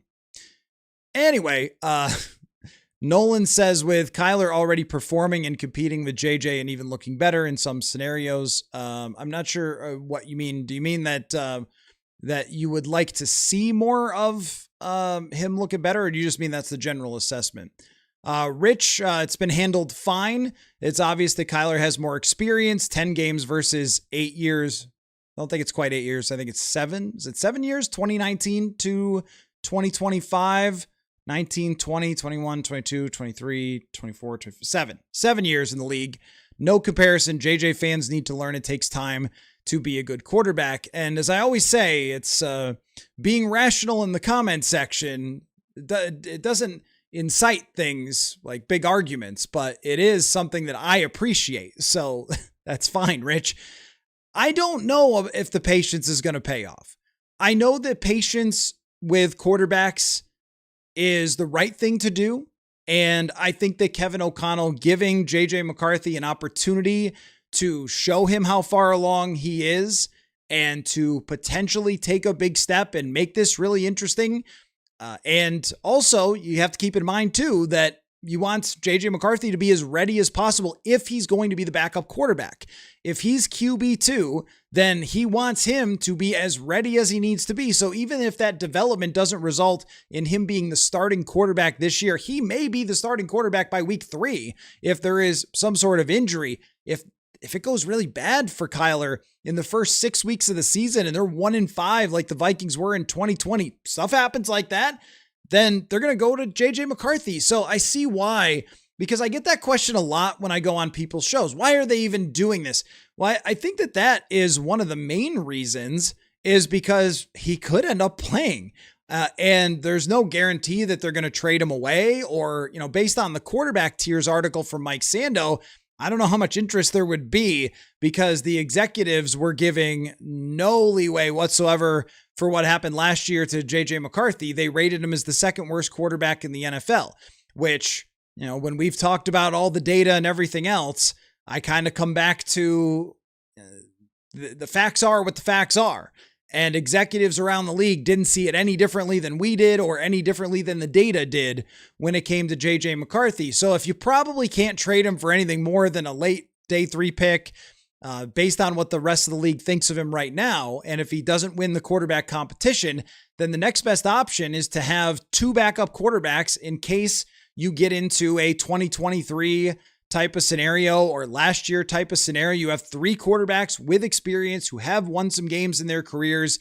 And if you like where JJ is at development wise, even if he doesn't win the job, you still feel pretty good if something goes wrong with Kyler Murray. So I think that's why it's being done in part. And then, hey, you never know, right? Like maybe Murray doesn't gel at all with the offense. I think we're already past that point. We've already seen enough good practice to say, okay, like he's getting it pretty well. But I mean, you really never know how these things are going to go when you sign the guy. You don't know if he's going to be prepared. That's why it pinged a little bit for me when O'Connell said, yeah, he came back prepared with the offense after OTAs. And it was like, that was step number 1 that Kyler Murray had to get over, is does he come back and look like he can run the offense?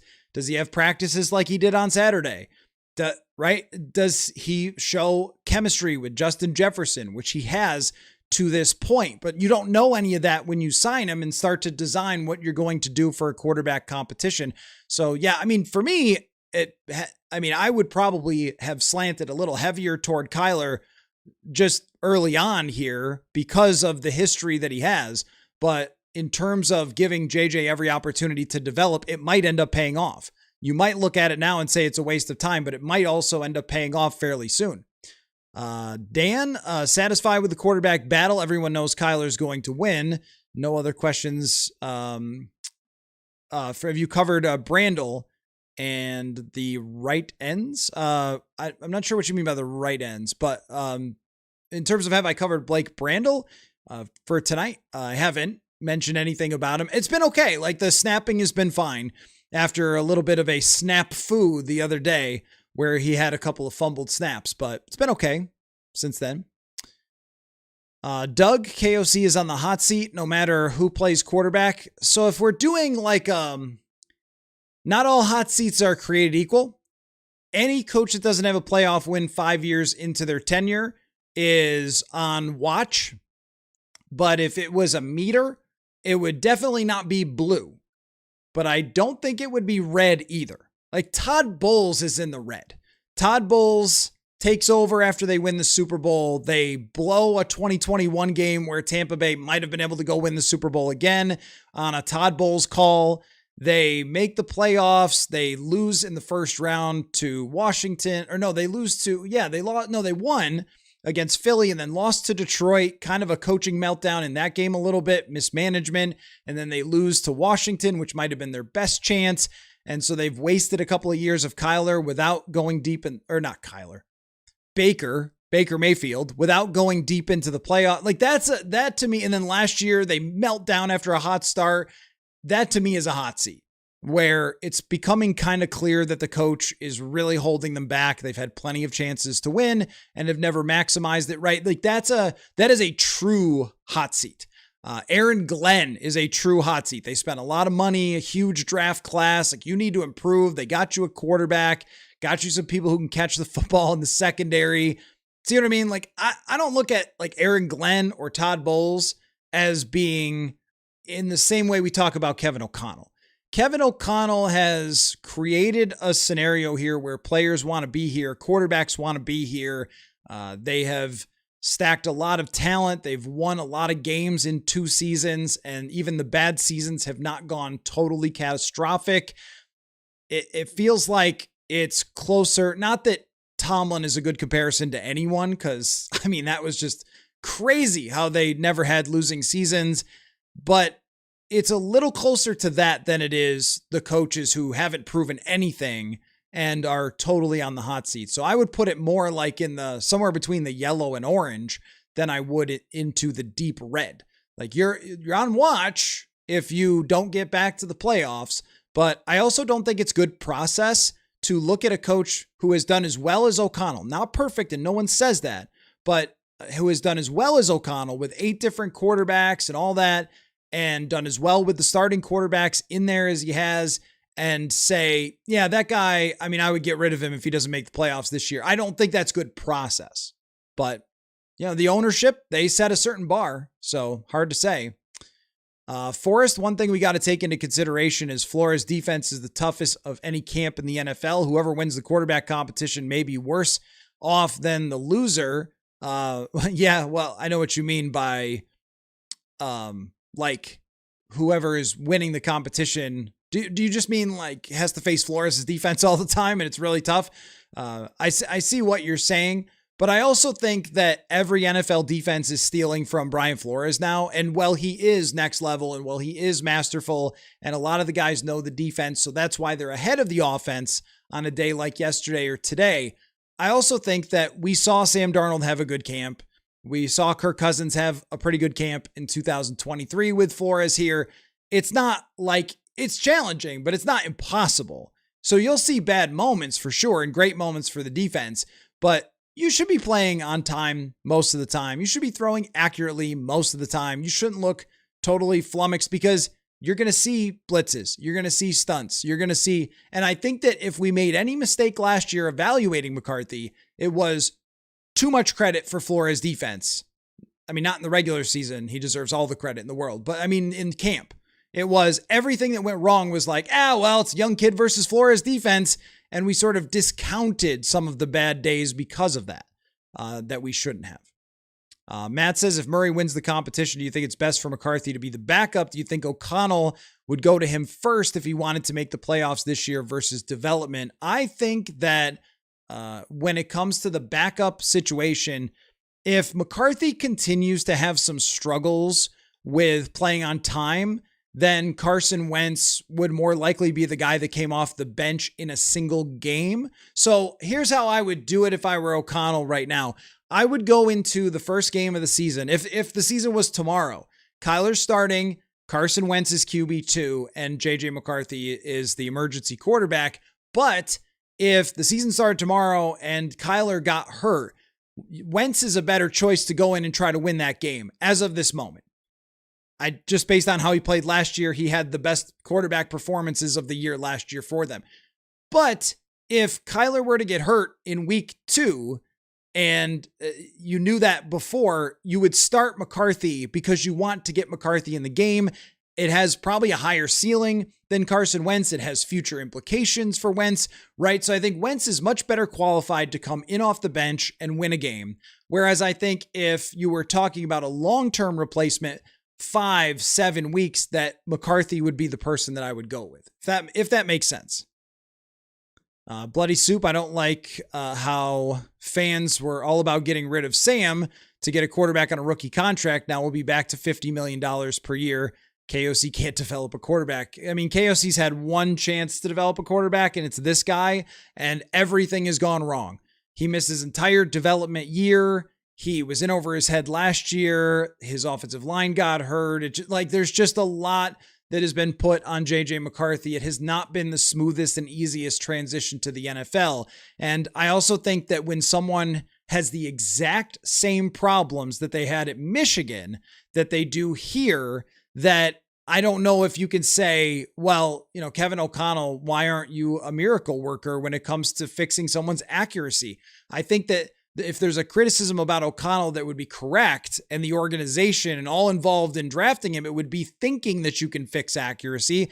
Sometimes you can, but to that degree in this short of a period of time, I don't know. And maybe that was it, is just thinking that you could pick the development quarterback, but we'll never really know if he had an entire year behind the scenes to develop, because he still hasn't had it. We're 6 practices in. I've been saying a year behind the scenes developing would be great. We're 6 practices in and people are just like, F this. I'm out. Okay, but we don't have any patience for this, which I get because it's football, but I'd like to see the whole year of development play out and then see where he is, whether that's with the Vikings or maybe it ends up being somewhere else. But saying that a coach can't develop a quarterback because one guy went wrong, I mean, how many times has that happened with a coach that drafted a quarterback that didn't work out? A gazillion? I mean, it's happened many, many, many times. And just trying to pin it on the coach, I think, is wrong when it's maybe more of a fundamental type of issue. That's how I view it. I mean, we love to blame the coaches, the usage, the whatever else, because it's easier to accept. But a lot of times, if you're a really good player, you'll overcome pretty much anything. And if you're not, then if you're not able to do it, then you'll get a lot of excuses until they run out, which is generally how it goes with quarterbacks.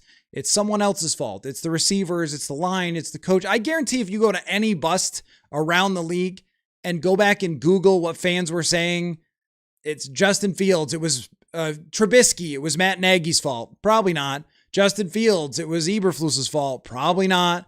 Right? Like EJ Manuel. I remember Doug Marrone got blamed for EJ Manuel when I was in Buffalo. He was out of the league like 2 years later. I mean, that's just, McCarthy is reaching a point though where he's at a bit of a crossroads, but I think that the longer term over this year developing is the thing that's better for him. And when it comes to the Sam and the rookie contract thing, that'll always be a forest through the trees issue for me. They wanted to see what was right in front of them, which was, well, Sam, we don't think you can win the Super Bowl, and because of the playoff games, and we liked what we saw from JJ McCarthy. We want the money to spend in free agency, so we're going to go crazy in free agency. But it turns out that free agency is only the players that other people let be free agents. You don't always get Van Ginkel and Grenard and Cashman and Jones in free agency. In fact, that never happens. So they kind of lost sight of that a little bit too. Jay, KOC knows Kyler's the starter. It's disappointing, KOC. Do you think that Kyler should have more reps than he's getting?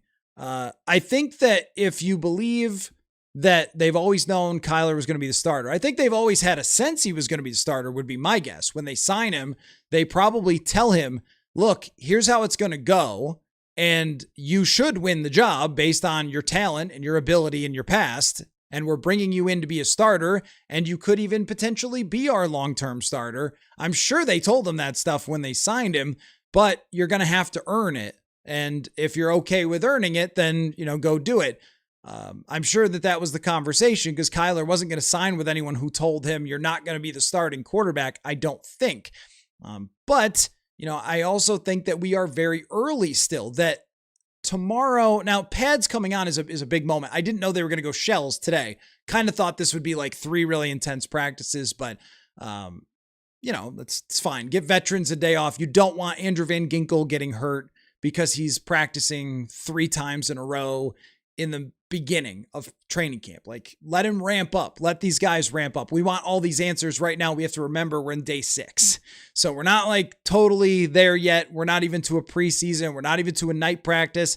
The night practice is fairly early in the off season. So I don't think that there's anything to be like disappointed or frustrated with O'Connell through day 6. After the end of this week, night practice included, that's where my antennas are going to be majorly up, because that's the lead into the preseason game. And I would be surprised if they want this to go on to the preseason. Purple Kool-Aid question of the day. Fine with how the team has handled it to this point. It's been sections of the fan base and some media who have made it nauseating. Yeah. And the FanDuel question of the day was, the Vikings are plus 152 to make the playoffs. Just to kind of let you know where they are at, that the odds are not that much different between them and the other NFC North teams. With Detroit, though, except for Detroit. And that's what's interesting, is that the markets are really buying Detroit. So that was just sort of to give you an update on that. But it was, are you pleased with how the Vikings have handled their quarterback competition? And most of the rational folk in the comment section have said that they are. Also, I feel like we kind of got rid of the crazy. I mean, not that I don't mind the views and comments and engagement, but nauseating was right for the comment section the first couple days. And we kind of, people who were there just to troll left pretty quickly. But to your point, though, yeah, I mean, from a fan base perspective, there has turned into, in general, this tribalism in all of sports, where it's, people stan a player, or, I mean, really not even a team. I think it happens a lot with players, but sometimes with teams, I guess. And it's, instead of like a nuanced discussion about that player, strengths, weaknesses, is it good, is it bad? What do they do well? Why? How did you end up getting here to this point, etc.?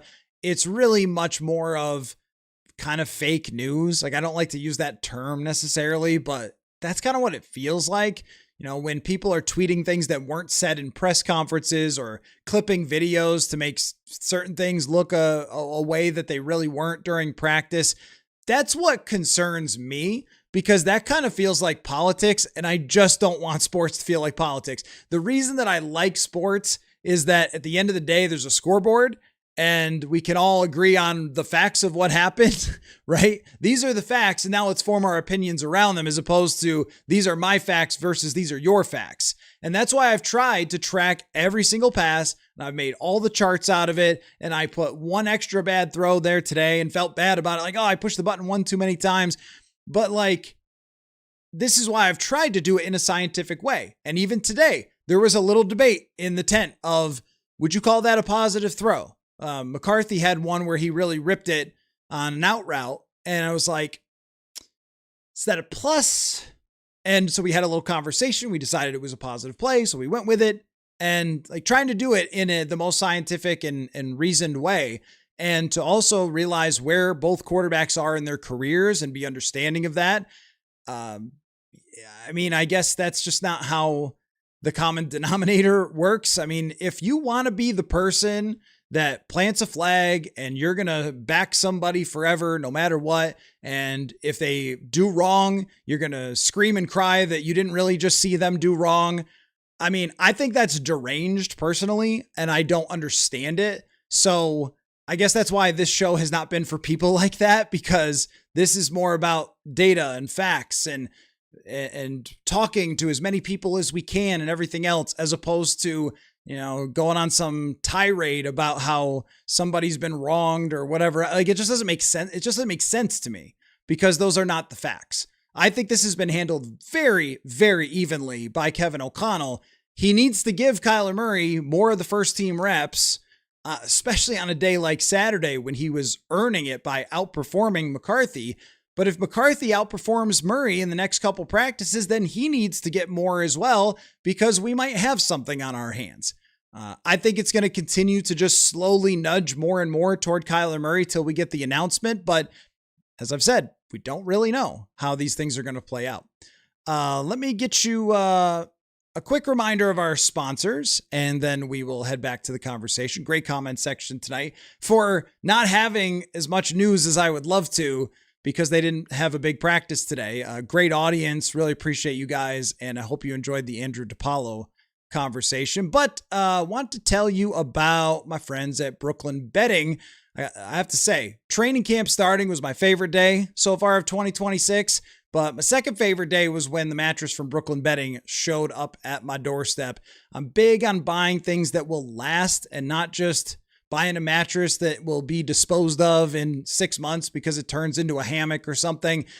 These mattresses are cost effective, but they are also built to last right here in the USA, and the great American craftsmanship, it matters. It feels solid, intentional, built to last, and you can tell. The first time I laid down on my Aurora Luxe mattress from Brooklyn Bedding, it's like, the spine, it feels supported, it feels good, but it's also not, it's soft, but also solid is the way I would describe it. So, I can relax, get the sleep I need to cover training camp. But if we didn't love it, then they also have a 120-night comfort trial. So if we weren't comfortable, then we could swap it for another mattress or return it hassle-free. So brooklynbedding.com is where you can find my promo code PURPLE and get 30% off site-wide. I mean, that's a lot, 30%. So it's their back-to-school sale, 30% off brooklynbedding.com. And also want to tell you about ZipRecruiter. I mean, think about the sponsors that I have here always go the extra mile. They communicate great. We got our Brooklyn Bedding mattress is awesome. And when someone goes the extra step for you, it just leaves a positive impression. So with ZipRecruiter, you want to find those candidates for hiring that stand out from the others. Right now, you can try it for free at ZipRecruiter.com/audio. And what ZipRecruiter has is a new feature that shows you the most interested and qualified candidates first. So the people who really want to be a part of your company, ZipRecruiter's powerful matching technology finds quality candidates quickly, and they can tell you in their own words why they're interested in your job. So try ZipRecruiter right now, the #1 hiring site. Meet great candidates that will go the extra step for you. 4 out of every 5 employers who post on ZipRecruiter get a quality candidate within the first day. Try it for free. ZipRecruiter.com/audio. That is ZipRecruiter.com/audio. I'm really seeing the lines there of the sun. Well, it was bound to get me at some point, folks, in training camp. Is what it is. Okay. Back to what you guys had to say there. So Eastern Minnesota Mark, the old saying, defense wins championships and an above average offense might be all we need, has not really been true in terms of regular season versus the playoffs. Like if you look at the regular season, most of the teams that have won championships have been elite offenses. Excuse me. So I believe that the Seattle Seahawks finished 3rd in scoring last year. Philadelphia was a top 5 scoring offense in 2024. But what we've seen recently is the teams there were a lot of teams that kind of made it with mediocre defenses, and that doesn't seem to be happening very often anymore. So the 2016 Falcons were a good example that had a mediocre defense. Oddly enough, one of the Giants teams that beat the New England Patriots, I think the second one, the 2011, that team didn't have a great defense during the regular season, and it kind of bucked up in the playoffs, and they were able to win a Super Bowl. But recently, it's been defenses in the playoffs. The Vikings have a defense that, if some of these things come together, that they could perform really well through the season. They could be a playoff caliber defense, but I don't know that you can do it with an average offense. From my research, it has to be a top 10 passing game most of the time. You can have a running game that's not the most efficient. In fact, Seattle's wasn't the most efficient during the regular season last year, just kind of turned it on in the playoffs, but the passing game has to be top 10. So if Kyler can't get you to a top 10 passing game, or even in the ballpark, you're probably not really a Super Bowl contender. Can he do that with Justin Jefferson and the offense and all that? So far, what I've seen through 6 days, I wouldn't guarantee it. I would say you're probably somewhere between 12th and 15th at the end of the year, but I could see it as it goes along. Remember, Sam Darnold did not really turn it on in practice until, he had a bad night practice. He had bad joint practices. It wasn't really until later in the summer that it really came alive for Sam Darnold when he had locked in the offense. So we'll see where Kyler goes from there. But that's usually the standard for being a Super Bowl team. Recently, it's been a top 5 top 5 defense. Oh, it was one of the Kansas City teams that also didn't have a great defense that won. But even then, they had some that were pretty solid. But offense, it's almost standard across NFL history. Outside of your handful of teams like the 2000 Ravens, usually you have to have a top-notch offense to win. Demad, KOC didn't sound really excited about Addison. Kind words, but not sounding like Addison is staying here. Well, Addison is, got his 5th-year option. And I think that what KOC always seems to understand is ramifications of words. So, for example, Kevin Seifert is asking about this, and he prefaces it by saying, he could be negotiating a contract extension, and Zay Flowers just got one, as we talked about. And I think that O'Connell knows that if you go too far with that, I love Jordan Addison. I would throw myself in front of a Viking ship to save Jordan Addison. Then you could kind of, if you're on his side, negotiating, or his agent, if they are negotiating an extension right now, I don't know if they are, but if you are on that side, then you could say, man, look at this. Look at what you guys are saying publicly about my wide receiver, right? And maybe give a false impression, because I think we all know, or at least this is my expectation, is that they've got to let this thing play out. He has to show this year that he's worth giving a lot of money to, because you have to almost consider wide receiver contracts like quarterback. You have to put that much thought into it. Whereas in the past, it was kind of like, oh, you have a good wide receiver, just sign him. I can't remember what Diggs's contract was in 2017, but what would it be if he was coming off the Minneapolis Miracle right now and a great season? He'd make $45 million. You have to really, really think hard about it, because when Zay Flowers, who's just pretty good, is making well over 30, that's big dollar figures. Mike says the Athletic quote about JJ McCarthy was brutal but accurate. Football looks hard for him. That's exactly how it feels watching him. Yeah, I'm excited to get Mike Sando on the show and bring that to you tomorrow, I think, depending on how that works out. But yeah, he's coming on the show this week for sure. And I'm going to talk about some of those quotes from the quarterback tiers, but there was, everything in there was pointing toward not a lot of optimism surrounding JJ, but that's been the case at other times. And we've seen quarterbacks develop and prove the NFL wrong. But I think that football looks hard for him thing did pop to me as well.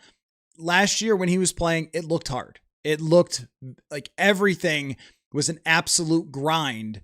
Even when he had some good games, it was like you needed kind of the right play action. You needed the right look in order for it to work out. And some of the better plays that he made, that's why the big time throw stat is great, but can also be a little deceiving, because big time throws are often downfield into tight windows. And when you're at ease with your offense, a lot of times it's snap. Think of Drew Brees, open receiver, open receiver, open receiver. And then you mix in a big time throw, not, okay, it's a bad play, handoff. Oh, okay, you got it 27 yards down the field and a guy made a great catch or something. Like, that's not how you can really live. So that's hard. That's what looks hard about it. And when it's slow, it looks hard. Purple Kool-Aid, Demmings' personality, and then taking to the field makes him an easy guy to pull for. And his story, I mean, he did not play high school football one year and it hurt his recruiting. I think it was maybe his junior year. And if you listen to Cody Alexander earlier this offseason from Match Quarters, who's the defensive genius, he coached him in high school in Texas. And it was just awesome. Like, I've been DMing with Cody a lot and just telling him what's going on with Chuck. And I'm like, dude, you're right. Because he messaged me right after they drafted him and said, you guys are going to love this guy. Like, I totally believe in him. And I'm thinking, well, if you got drafted out of FCS these days, I mean, you must be really a standout because no one's drafting FCS players at this point because they all tend to transfer. Need a Max Bredesen update. Hey man, Max Bredesen has been great. Like, he looks like he's going to be on the field a lot. He got a shout out from KOC. He looks good, man. He looks the part. He's big and strong. He definitely looks the part. Joe Jack says, want the Super Bowl, not a first round loss. Kyler's not getting the Super Bowl. So what you should do then is take all these players, Andrew Van Ginkel, Dallas Turner, Christian Darrisaw, Justin Jefferson, Jordan Addison, Will Fries, Donovan Jackson, Aaron Jones, Jordan Mason, and you should tell all of them, Josh Metellus, you're not winning the Super Bowl, guys, so we're just going to play whoever. I mean, I would fire any coach or GM who did that. How do you know? Like, you truly... Did people know that Sam Darnold was winning the Super Bowl last year? I tend to remember a lot of people telling me that there was no way Sam Darnold could win the Super Bowl. And I remember praising Darnold throughout the season because he was having a really good year. And every comment section would be like, wake me up when he wins the Super Bowl. Guess you had to wake up. So you don't know. And if you have a really good team and you have really good coaches, I think what the Seattle Seahawks show you is if you have a really good team and really good coaches, every year you go in with a chance and then things have to break your way. They had to have a Thursday night football game go bananas in order to get the 1 seed. They had to beat a San Francisco team that just lost George Kittle and has a substation that, I don't know, zaps their Achilles's or whatever it does. They had to get home field advantage. They didn't have to change time zones to play the Super Bowl. Like, a lot of things went their way. They had to have a draft class sent from the gods. A lot of things had to go their way. But if you go back and look at their Super Bowl odds going into last season, it was not great. And it was a quarterback who came from another team where everyone said, what did everyone say, by the way? And I'm not saying Kyler's going to win the Super Bowl. This is the Vikings. It's been 50 years since they've been to the Super Bowl. But what did everyone say? Well, if the Vikings let him go, obviously he can't be that great.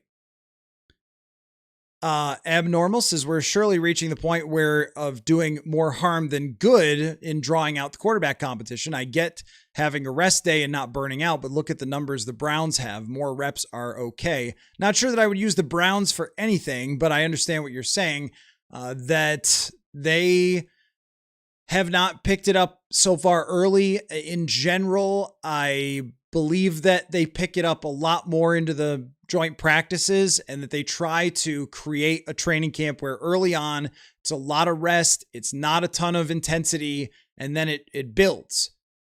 I think that the Vikings are good at this when it comes to being thoughtful about their players' injuries and stuff. I know last year was a brutal season for them, and it was extremely tough on O'Connell and the training staff and everybody. It was just a really, really hard year. And a lot of that was Darrisaw coming back from injury, Fries coming back from injury. Cashman pulls a hamstring on the first night. Jones gets hurt. Like, it was a little bit of a crazy thing. But over the years, from what we've seen in total, and I remember the early years of O'Connell where there was whining about him not playing players in preseason. Now 95% of the league doesn't play players in preseason. I think that with 17 games it's so long and it is so taxing that you can't, and this may be, it's probably in San Francisco, it's probably more that than it is a substation. To tell you the truth, it's probably more that they practice crazy hard, and it's probably Detroit. They practice crazy hard, and that may cause a lot of their injuries. So I'm okay with that, but you're not really talking about that. What you're talking about is that you need this thing to start going somebody's way so they can be ready for the start of the season. And what I would say is, as of right now, I don't have that issue. There will be a date where I do. So I don't fundamentally disagree with you. I'm more of like, you feel like it should be now, and I feel like it's okay if it's not right now. But I think night practice might be a good time to make that decision of, all right, it's the night practice and we're naming the starting quarterback, and the starting quarterback is taking every rep in this night practice or almost. And we're going to go from there, because that's kind of a marker in training camp where it's real. This is still the ramp up. One padded practice. It starts getting more real tomorrow. It gets really real as we get into the preseason. I would not want to see them get into the preseason with this. I would like to see them finish this up before then. Jim, the QB issue is just starting. What we have now is a Band-Aid. We'll either have to spend a boatload to keep Kyler for a 4-year deal, or the loss of draft capital to move up. So I just want to look at something real quick for you guys. Let me get out my screen share here, because this comes up constantly. And I think that you got to see it a little bit. So I'm going to try to let you see it here. We should play a game of what ads are showing up on my Over the Cap. Today we've got gloves and we've got Subarus. So shout out to them. I don't think I need gloves, but I never know what ads are going to show up there. All right, let's take a look at quarterbacks and their cap hits for this year. Okay, the actual cap hits for this year, just to kind of make the point a little bit.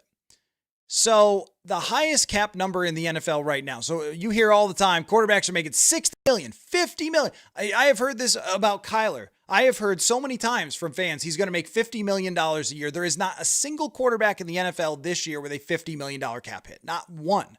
Matthew Stafford's is the highest. He's the MVP of the league at 48. Justin Herbert is 46. So there's only 5 quarterbacks even over 40 with the way that these contracts are structured.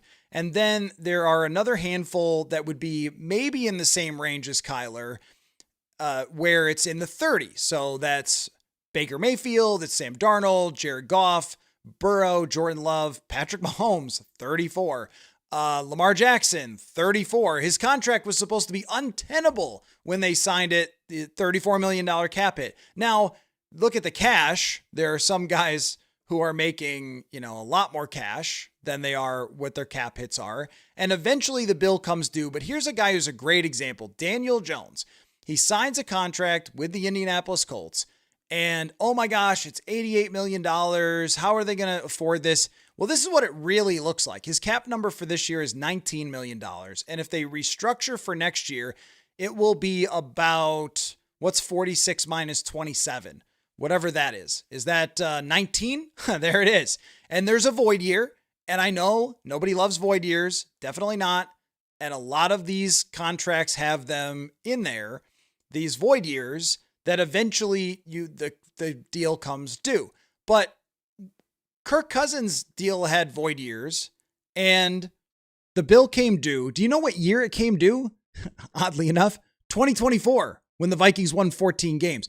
How about the Russell Wilson contract that was supposed to annihilate the Denver Broncos for life? They bounced back within a couple years and were in the AFC Championship game last year. I'm not saying that it wouldn't be potentially problematic, but when I hear that, well, he's going to make $50 million a year, you just can't deal with it. Well, do we actually look up the cap numbers in the NFL? And the Vikings are always willing to restructure. And I know this stuff hurts long term, but you can deal with it much better these days because you're borrowing into the future when you use void years now, and the cap has continued to go up and up and up. So if the cap stopped going up, those void years would be a huge problem. But when they do go up now, it's basically borrowing on 50 cents on the dollar, if that makes sense. I'm hoping I'm making sense of it. But in 2018, this did not exist. And Kirk Cousins signed fully guaranteed. It existed, but no one used it. He signed fully guaranteed short-term contracts that were just anchors. And he also wasn't really good enough in a lot of times to get them over the hump athletically. That he would have those days where he just got overwhelmed by the other team's defensive line. And I know that him taking up his percentage of the cap was problematic, but I think that the fear that Kyler's going to play well and they'll keep him is like, I think you want your quarterback to play well. And I think that if he's playing well with Justin Jefferson and Jordan Addison, you will figure out other parts of this as they have with Brian Flores into the future. But this was the same argument with Darnold. Well, if you pay Darnold, you're just completely screwed. But if you don't have a quarterback, then you're actually really screwed. Guaranteeing, I don't even know what to do with this when people guarantee, like, they're not going to win the Super Bowl before the season. Like, man, why do we do this? Like, what's the point in that? I truly don't really understand it. That would be like if you were dating and you like, oh, I got a date with a young lady on Friday, but she's going to dump me 6 months from now. I mean, probably, like, most relationships don't last, I guess, but come on, man. Really? It's not my attitude. Then again, I've only had one girlfriend in my life. Travis, is Deshaun Jones eligible for Mr. Mankato? I'm going to go with no. A guy who's been here for 2 years on the practice squad, or at least there would have to be some act of God that would have to happen. Like, he would have to become wide receiver 1 or something. Then we go, okay, I'll change the rule. Well, I don't know what the rule is for that, but I mean, I guess so. That technically speaking, kind of yes, but the bar would have to be a lot higher since he's already had 2 training camps. I kind of look at it as first and second year if you haven't played in any games and you're a 5th round picker later. But I mean, it could happen if he became a really, really great wide receiver. I think I'd say yes. But if he can if he just outperforms like the rookies, then it's not quite fair. Let's see. Jake, what's crazy to think about is that if JJ doesn't win the job, he's probably on a new team soon, which means that the often beleaguered Christian Ponder will have accomplished more and been a better quarterback. That is pretty dark, Jake. Pretty dark. Not going to disagree with it, but pretty dark. Bloody soup. If we go 9-8 with Kyler, then what? Well, what does it look like to go 9-8? I mean, if you go 9-8 and everyone on the defense gets hurt and you rank 20th in defense and Kyler plays great, well, then you're probably thinking re-sign Kyler and fix up the defense for Flores and off we go. If he plays like the 23rd best quarterback in the league, which is where quarterback tiers has him, and it's just, forgettable quarterback play, then you go 9-8. Well, then you're probably looking for a new quarterback next year and looking into the draft. And that's, you got extra draft capital to potentially move up. You might have to dig into your future draft capital to do it. But that's probably how it might go.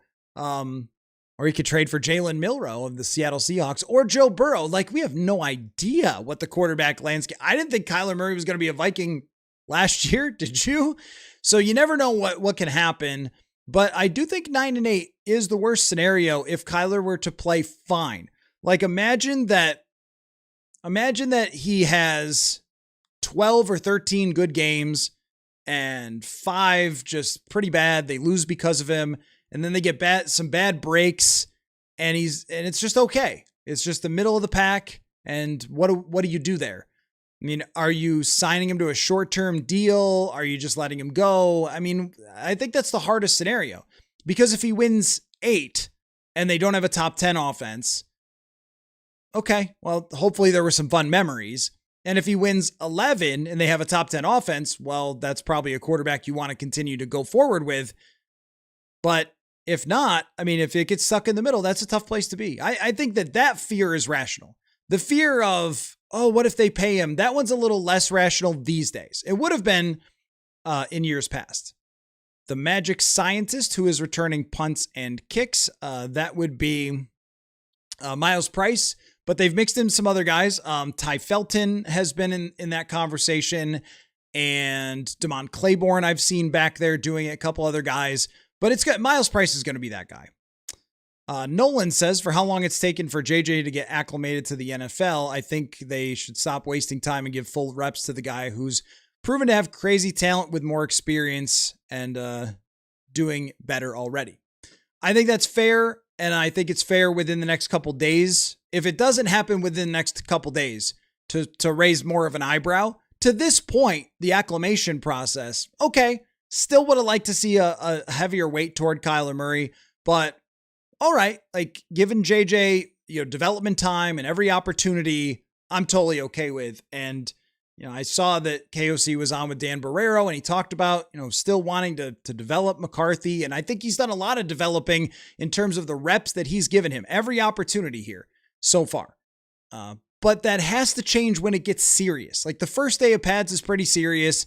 And then after that, it gets very serious. Once you get into night practice, once you get into preseason games, then it's like, okay, season's coming.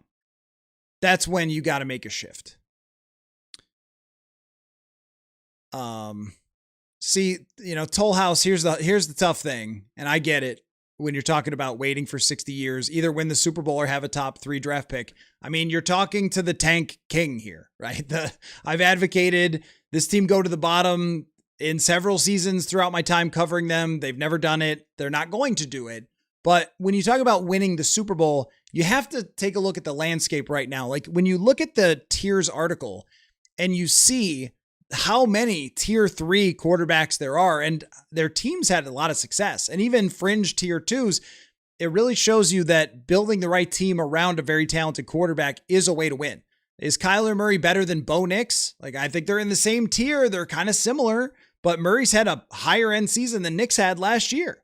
Jalen Hurts. If Kyler Murray goes to the Philadelphia Eagles instead of the Arizona Cardinals, it's the best drafting team, best front office, runaway number 1 GM in Ben Standig's poll from the Washington Post, formerly The Athletic, and now he's on Substack. Ben Standig does a poll about GMs and front offices, and the Eagles run away with the number 1 from, I think it's the agents who do this poll? Yeah. And if he went there, what's his record? What's his win-loss record? Because I think I did this since 2020. The quarterback rating, passer rating since 2020 for the Philadelphia Eagles and the Arizona Cardinals is exactly the same. So I get what you're saying. Like, yeah, you want all or nothing. Well, this year, how about this? This year, they're going for it and they're trying to win and they're pushing as hard as they can in a wide open NFC that there's 2 super dominant teams that I don't know that you can beat, but who knows how it'll look then with the Rams and the Seahawks, and everyone else is up for grabs. So do you want your chance with everyone else up for grabs, or should they just trade like 11 players? I mean, I don't know. Brian, Jacoby Thomas is working with the second team, seems to be learning the Josh Metellus role. I think it's going fine. I don't have a big enough sample size to really say yet, but it seems like it's going fine. You're right. Vikings Wild Wolves, even Mahomes got shut down in the Super Bowl because of a bad O-line, or actually great, D-line too. BM, the overthinking issue is on JJ at this point. I held some blame with KO last year, but he's a third-year player. If he's overthinking, it's because of his shortcomings. And that's why when people said the offense is too complicated and X, Y, and Z and everything else, it's like, I don't know, man. Like, I don't know if that's true or not. Like, I think there's shades of truth to that, but I agree with what you're saying.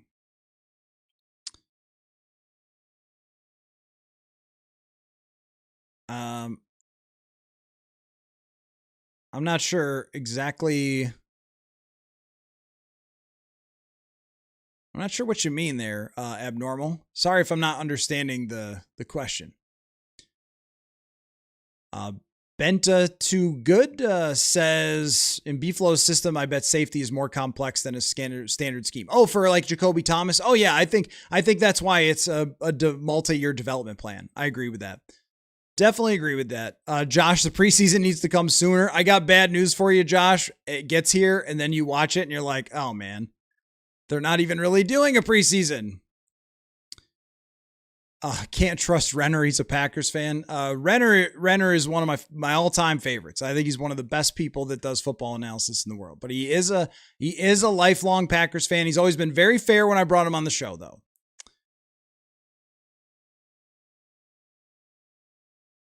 Eric, how did Demmings fall to the 5th? I really think it's the FCS thing. I really think that it took them a little time and that no one was drafted. Teams were not even looking at FCS players. I think that was part of it. They just assumed that anybody in the FCS who was worth anything just got up out of there and got their money. First name, last name, has there been any indication that players are starting to gravitate toward one quarterback? I don't think so. I mean, I think the players have been very, very professional about it. We haven't heard anybody campaigning or talking about how, well, there's a lot better passes that are coming from Kyle. Like, we haven't really heard anything like that. I think everyone has done a good job for this team of doing everything they can to give each quarterback a fair chance. I mean, in terms of gravitating, I've made fun of enough the lack of high fives for Kyler Murray. There was a low five. I don't know how many high fives there's been, but there's been some good throws, but there hasn't been that many high fives. I mean, I can't tell from a body language perspective or whatever. It's really just when Murray has a practice like Saturdays where he was so on point. And I think everybody feels that. Like, okay, the potential of this thing is pretty high. Josh, would you trade a first next year for Baker? I don't think Baker Mayfield is better than Kyler Murray. I think they fall into the exact same category. Baker, when he's hot, is as good as anyone, but that's been true for Kyler. I mean, go search a date in the middle of October in 2024 and you'll see Kyler Murray MVP talk. Go search it in 2021 when they were, I think, 10-2 or 10-1 or whatever it was. You'll see Kyler Murray MVP talk. Like, he's had a lot of highs just like Baker, and it's not a lot of consistency. So I'm not a big Baker Mayfield believer as a long-term option. Mike, if you had to win one game tomorrow, you're going with Wentz over McCarthy? Yeah, tomorrow. Yeah, I would for one game. But for a longer period, it would be more of you got to find something out because you're not finding out anything about Wentz. Max Brosmer was Mr. Mankato last year. I forgot earlier who was Mr. Mankato. Mike, the Zay Flowers contract makes me think the Addison trade after the season is near certain. It's going to make a lot of sense. And Nolan Teasley also did trade DK Metcalf away in Seattle. Or, well, Seattle did when he was there. Do I think the longer the quarterbacks don't separate themselves, the longer the competition is? Yeah. I mean, if nobody does within these coming days, then it will just keep going and going and going. And that is the worst case scenario. I think the best case scenario is before the preseason game, maybe before the night practice, that they have named a starting quarterback, and then we can all move forward. Now, I don't mind having these conversations and breaking down every pass every day. I guess I could still do it after Kyler is named the quarterback. If he is, then I could still do that. Can I get Jefferson on the show? That's the problem with like the superstar players is that every national media outlet wants the superstar players. So they tend to get them. But the Vikings are awesome. I mean, I didn't ask for Jefferson one-on-one. I gave them a few players that I would love to have because you guys know Justin Jefferson. I love to highlight, like I had Lucky Jackson on the show last year, some guys that don't always get as much run. So that's when I submitted them a list of like, hey, is there any chance I could get, a couple of these guys throughout the summer? It was all guys who maybe you don't know that well, except, maybe one or two that, are starters, but not necessarily the biggest like media people, just guys that I know are pretty interesting, like Andrew DePaola.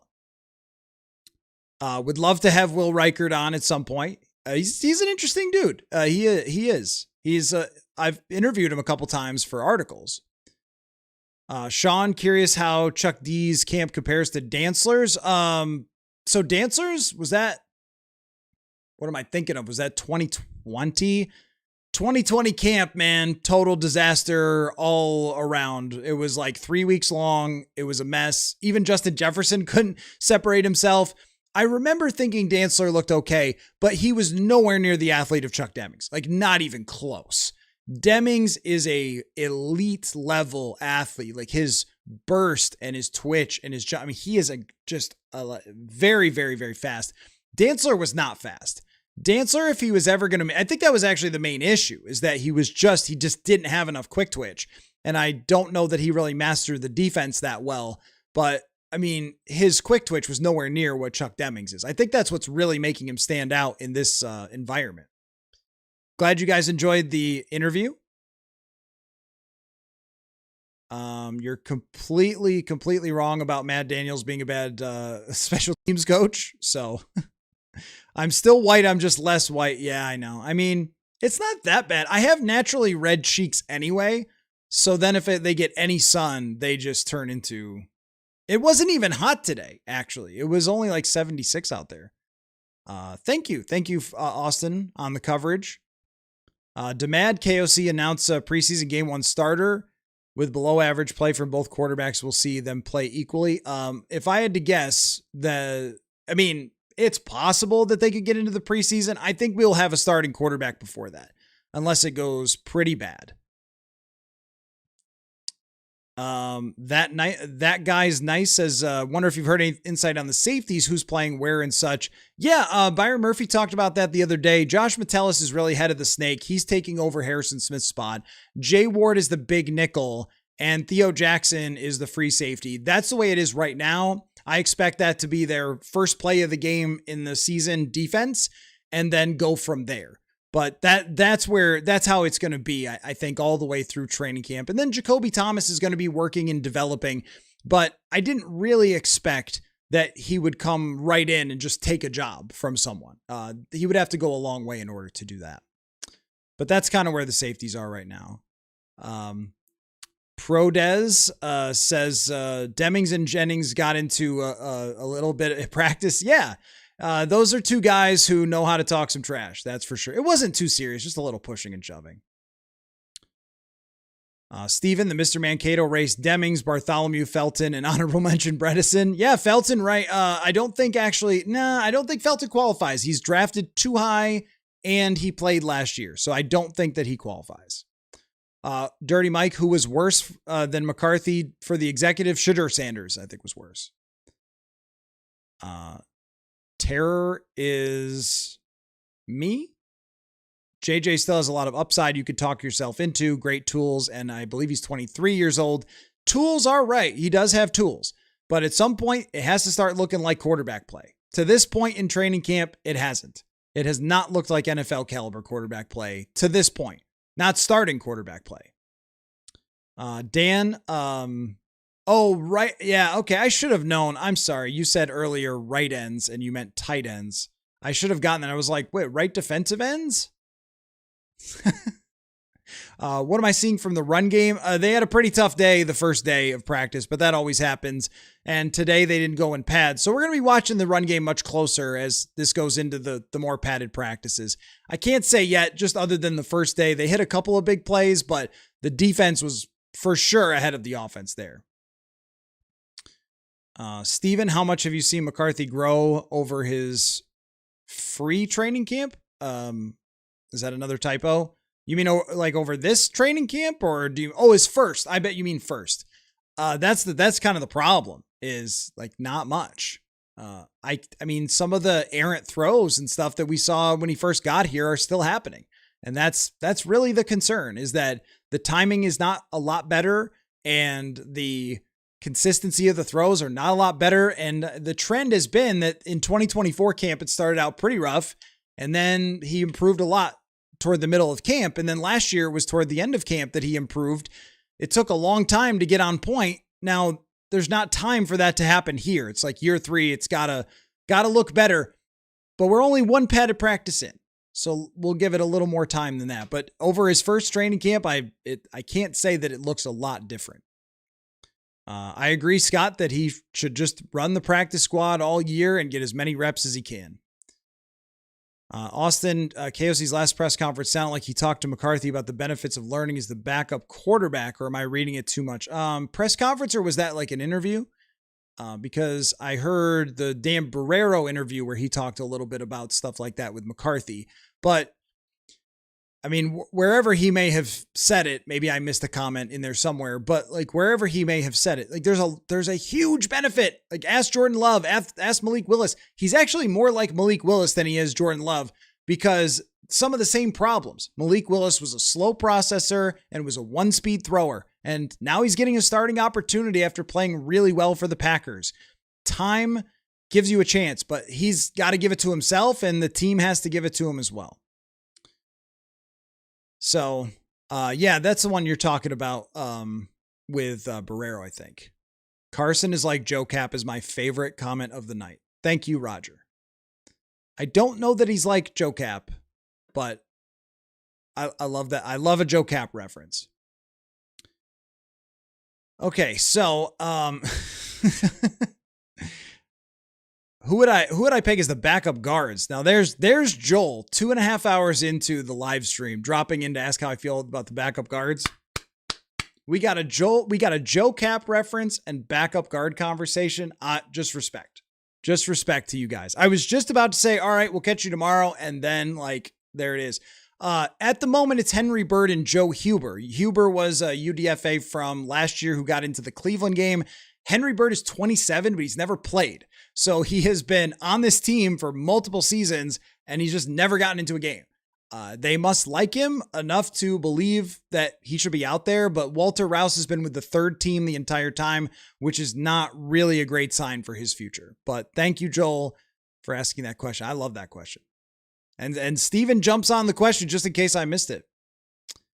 Yeah, I mean, I know, man. I know what you're talking about with politics being a part of sports. My point is, I know politics have always been a part of sports, is that if we do politics like sports and we just settle on our own set of facts that backs our narrative, that's not what sports are supposed to be. That's why we keep data and stats and numbers and scores and everything else.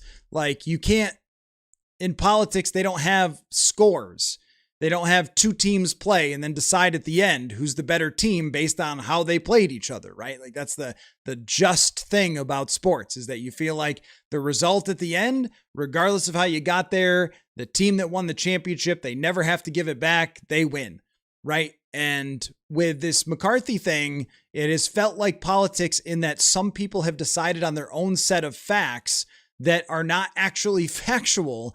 And it's felt like every critique of his or every practice report by the many media members who are there, and you could cross-check mine with everyone else's to see if I have similar numbers and everything else. It's like, no, that's not what actually happened. Like here's an edited video that has been cut down to only JJ's 2 or 3 best throw. Like that's just not right to me. Don't even get me started, BM, on the WNBA, because I love basketball and I would love to talk about the basketball and only the basketball. And the politics part of it is just so crazy and so frustrating.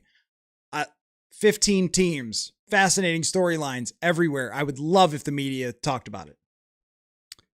Eric, how is Blake Brandel during these 2 days of pads? There's only 1 day of pads.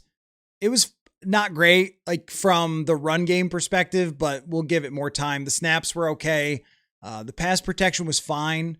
And I think that Brandel is just he's going to probably have the biggest shortcoming when it comes to